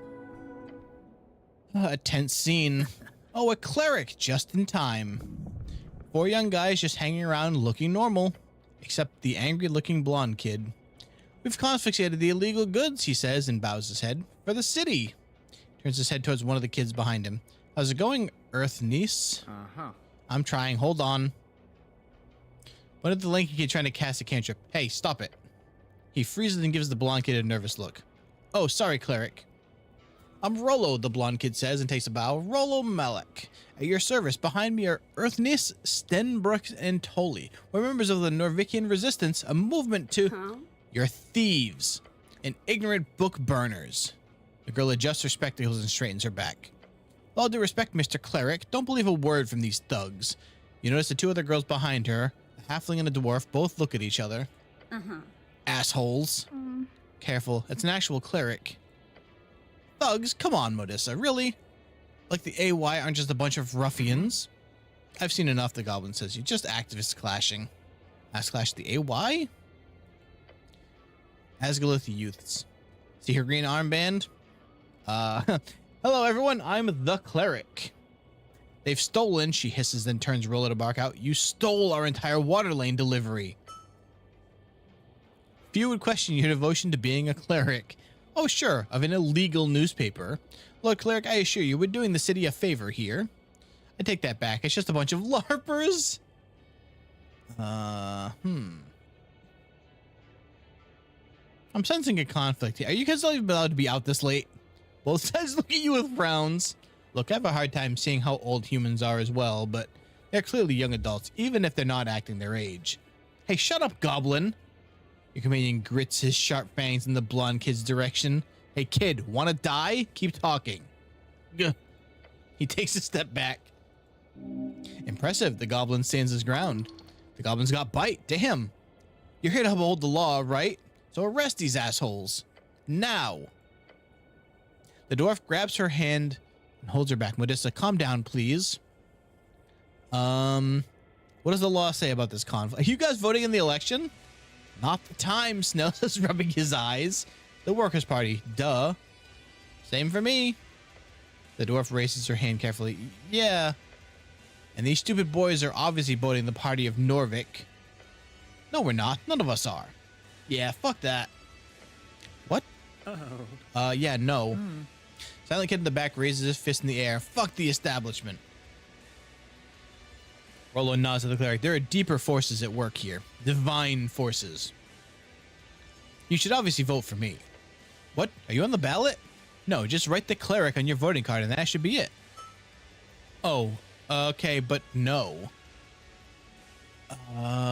What, you're not voting for anything? Indeed, we're not voting at all. He looks insanely proud. Not a bad choice considering this mess. Oh, if you don't engage in democracy, the bad guys win. Ugh. Fair. We, the blonde kid says, gesturing to his 3 friends, are fighting the evil powers ready to establish a true resistance to anti-human sentiments. For Earth. The girl with the creased brow sighs loudly. Interesting sentiment. Yeah. Alright, explain your side, Asgard. She scoffs. Okay, fine. Her dwarven friend mutters Modissa in a concerned tone. Oh, they're racist. It kind of sounds like it, yeah. Copper Press Fever added. We deliver papers for the Asgullian chant. Maybe you've heard of it? It's a pretty big deal. He chuckles. Snell chuckles. Paper is not terribly popular, but it is known for radical articles and political stances. She draws a sharp breath. We have a busy schedule, and right as we start delivering the papers in Waterlane, these pieces of shit started following us. Taking papers we just delivered right out of people's mailboxes. That's illegal, right? Asked the halfling girl. Somewhat illegal. Of course it's illegal. Your opinion does not even register. She does not even hear it. Insolent behavior. She does not care for your opinion on the legality of mail theft. How rude. And then they grab one of our paper stacks from Zerba, like straight up assault and theft, and Modissa, it wasn't... They can't get away with this. It probably was not that bad.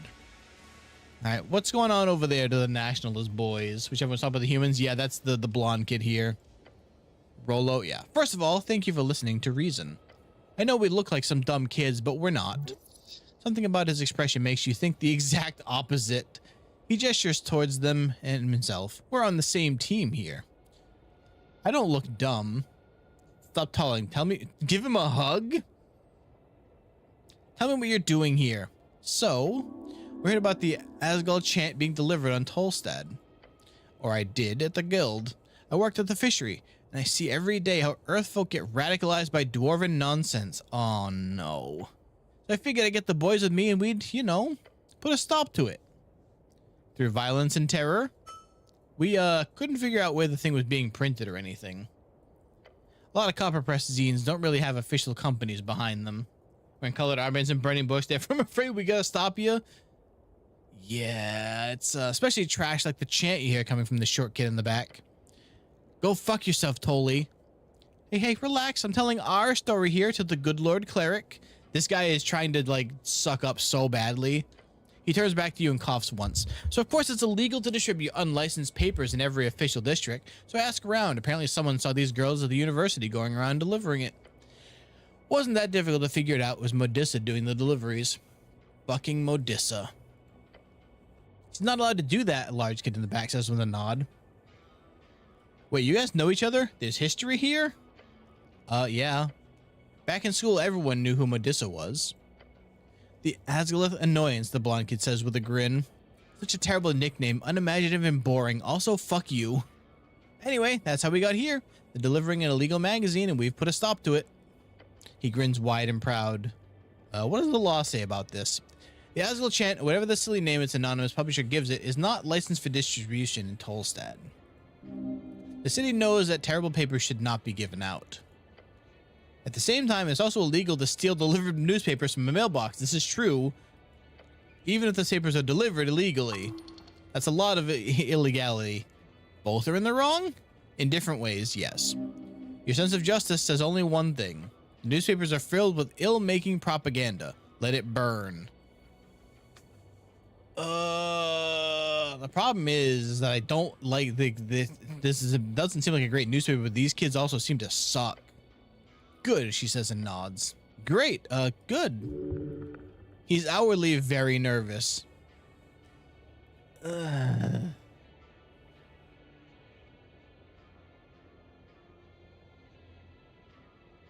What if we, just do find a compromise? Probably not, maybe. Oh God. Advantage, Snell's presence wow, there's so many things. Screw it. Nope. Oof, not even close. No. No compromise. You have to deal with this head on somehow. I'd rather side with the dumb newspaper than these shitty kids. Push the girl with the spectacles, see if you can argue against these Asgals. What do you... Hey! She frowns as you approach. What do you want? Wait, did I do this backwards? I think I did backwards. Hold on.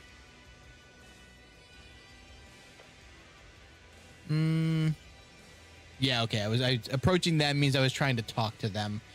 Oh, hey, says you, trying to retain his composure. This can get out of hand quickly. If you fail at telling him the papers, this might get ugly. Wave your fingers in front of his face. Tell him to give back the papers in a controlled and thoughtful manner. Is a strength check? Spoke to Rollo's younger brother. Did I? Are you good? He looks away, then to you. I'm good. For what? The boy asked. No, just good, like a good person. Oh, makes sense. Yeah, okay. Are you kidding me? Good, you are in control. Take a deep breath and tell this kid to return the papers in. You're not allowed. Oh no, the anger. The blonde kid stumbles back. It's taking over. Stop it. No burning. What? But this is... He fights you. We're protecting Earthfolk from this filth. Filth, how would you know, Rollo? Can you even read? Haha, yeah. Hey, shut it. Uh-oh, we're about to start a brawl. Guys? The dwarf girl mutters and glances at you. Stay quiet. I'm trying to stay in control. Typical, reverting to dumb insults. Earthness, do it. They're not listening. I'm trying, the boy says, keeping shooting sparks at the damp paper pile. Oh, just stop. It has to be illegal to set fire in the middle of the street, right? Right, Mr. Cleric? Of course it is. Anger brewing. Seriously, stop this. Oh, no. No, it's not. Silent kid in the back keeps nodding profusely. Burn it. Come on. The rage enters your heart. That's it. Your outburst actually makes them go silent. I'm done. They glance at each other. Guess that works. Now, Cleric, what if someone has to die for this? Excuse me? Die? Execution. Right now. One of you. A stunned silence sweeping across the previously rowdy street. And since you all love democracy so damn much, takes a step forward. What's he doing? Each of you vote. You've got 10 seconds. Person with the most votes gets the honors. Stand in between them and point to a spot where the execution will take place. You can't do that? Wait a second. Now. I think the idea is to make them all leave. The large kid lifts his hand and points towards Rollo. Don't vote for me, you asshole. What the fuck? Rollo, should we, get the hells out of here? Your companion stays silent. The blonde kid quickly grabs on the stack of papers and tosses it to the girls. Fuck this. Run! Second modista grabs a stack of papers. She and her girlfriends all rush away as well. Within seconds, the two sides disperse. Goblin gives you a shrug. Unorthodox, a bit crazy, but hey, it worked. Take a deep breath and let the rage dissipate. The thing is like, if it wasn't for my guy actually losing his mind there, it would have been an effective strategy. However, I think he would have done it. A true display of power. You weren't actually going to... He slides a finger across his neck. Of course not, Snell. Okay, cool. Sure. I really believe you. Okay, yeah, so, all of that, You approach the door. Bookbinder, you got business here? Of course, I have a deep love for books, Snell. That's fun. Didn't expect that considering everything. I'm not a big reader myself, but I indulge occasionally. He sounds surprised, but that's just banter. You can handle it. What, you don't think I like books? I'm a professional and highly esoterically minded cleric. Of course I love books. Are you upset? Being a cleric has shaped the way you see the world, he cracks a smile. Like, genuinely? Slightly, yes. Make grumpy cleric noises. The goblin stifles a laugh. Well, maybe we shouldn't just stand here instead of talking to the shop. You knocking or we leaving? Yes. In seconds of a knock, a slit in the door slides open. See large yellow eyes glaring at you. Hey, yo. An owl? Is this pest control? The eyes quickly to the left. In a sense? The eyes push closer to the slit in the door. As they do, a bush of gray feathers pokes out. A bird folk. A cleric? Yeah, duh. You speak in here. The birdman behind the door ruffles his feathers. Shenylan is my name. If you're not pest control, I need nothing from you. Please leave. Why do you need pest control? Rats. Oh. They're awful. They keep spawning out of the sewer pipe. Yeah, the PCG really should take care of that. Yes. That's an angry bird noise. The bastard guild leader, Torsilm Slip, keeps telling me they don't have time. No time? They have dozens of teams running around the city. No time. I've heard the big problem is they cannot get anyone to do pest missions at the 1-star level. PCG has a ranking system based on the danger of any particular pest to handle. Of course, rats would be a 1-star problem. Let's try lighting the area with torches. Spawners don't work in bright lights. Halfways, we haven't relied on the PCG in years. They don't have the time for anything over a 2-star danger ranking.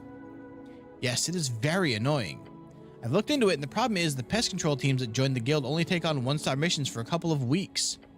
Then they quickly start focusing only on the higher paying tasks, and all the actual normal pests keep on spreading throughout the city. It's a ridiculously idiotic system. While all the mimics and monsters keep getting slayed, nothing is being done about these darn rats. Technical wind losing the ruin. Wait, what happened? Killed everyone and they got poisoned? Oh no. Horrifying shape-shifting monsters capable of copying the look of any object it discovers, although with some size limitations depending on the type. If you touch it, you'll get stuck and probably eaten. Pest Control Guild uses a legendarily poor design. Entirely due to it being a public thing, of course, having been privatized from the start. Problem is, it's too privatized. If the city held full control of all pest control, then even less valuable missions would be handled, obviously. So Earth would personally go into the sewer and stomp on rats, you say? Yes. If so necessary, yes. The bird takes a few breaths after his rant. The worst part, my nephew has a team himself, the White Doves they're called. Tried sending messages to him, but he also says the same thing. Too busy, too busy. I could look into it. That does sound like a quest. If you did, I would be very happy. The rats seem to come from the sewers connected to the city below. Okay. Good luck with that. Okay, we'll deal with that guy later. I need to find... Oh, I can't even... I was gonna say, I can't even actually go and get a long rest in yet because I have to wait for midnight to approach. But it is real life midnight, so I think it's maybe time for me to save and sleep. This game is something. I still can't believe I pulled off the flirting with a Sphinx. Genuinely impressive bit that I pulled off there somehow.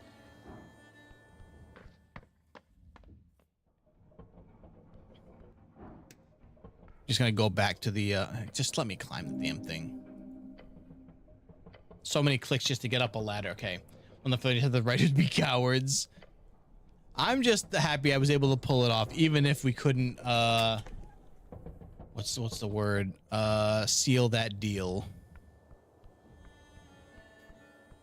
Okay, so I think I'm gonna have to end up going back underground to do anything else because time doesn't move until I talk to people. So you say I'll overwrite, right? Okay.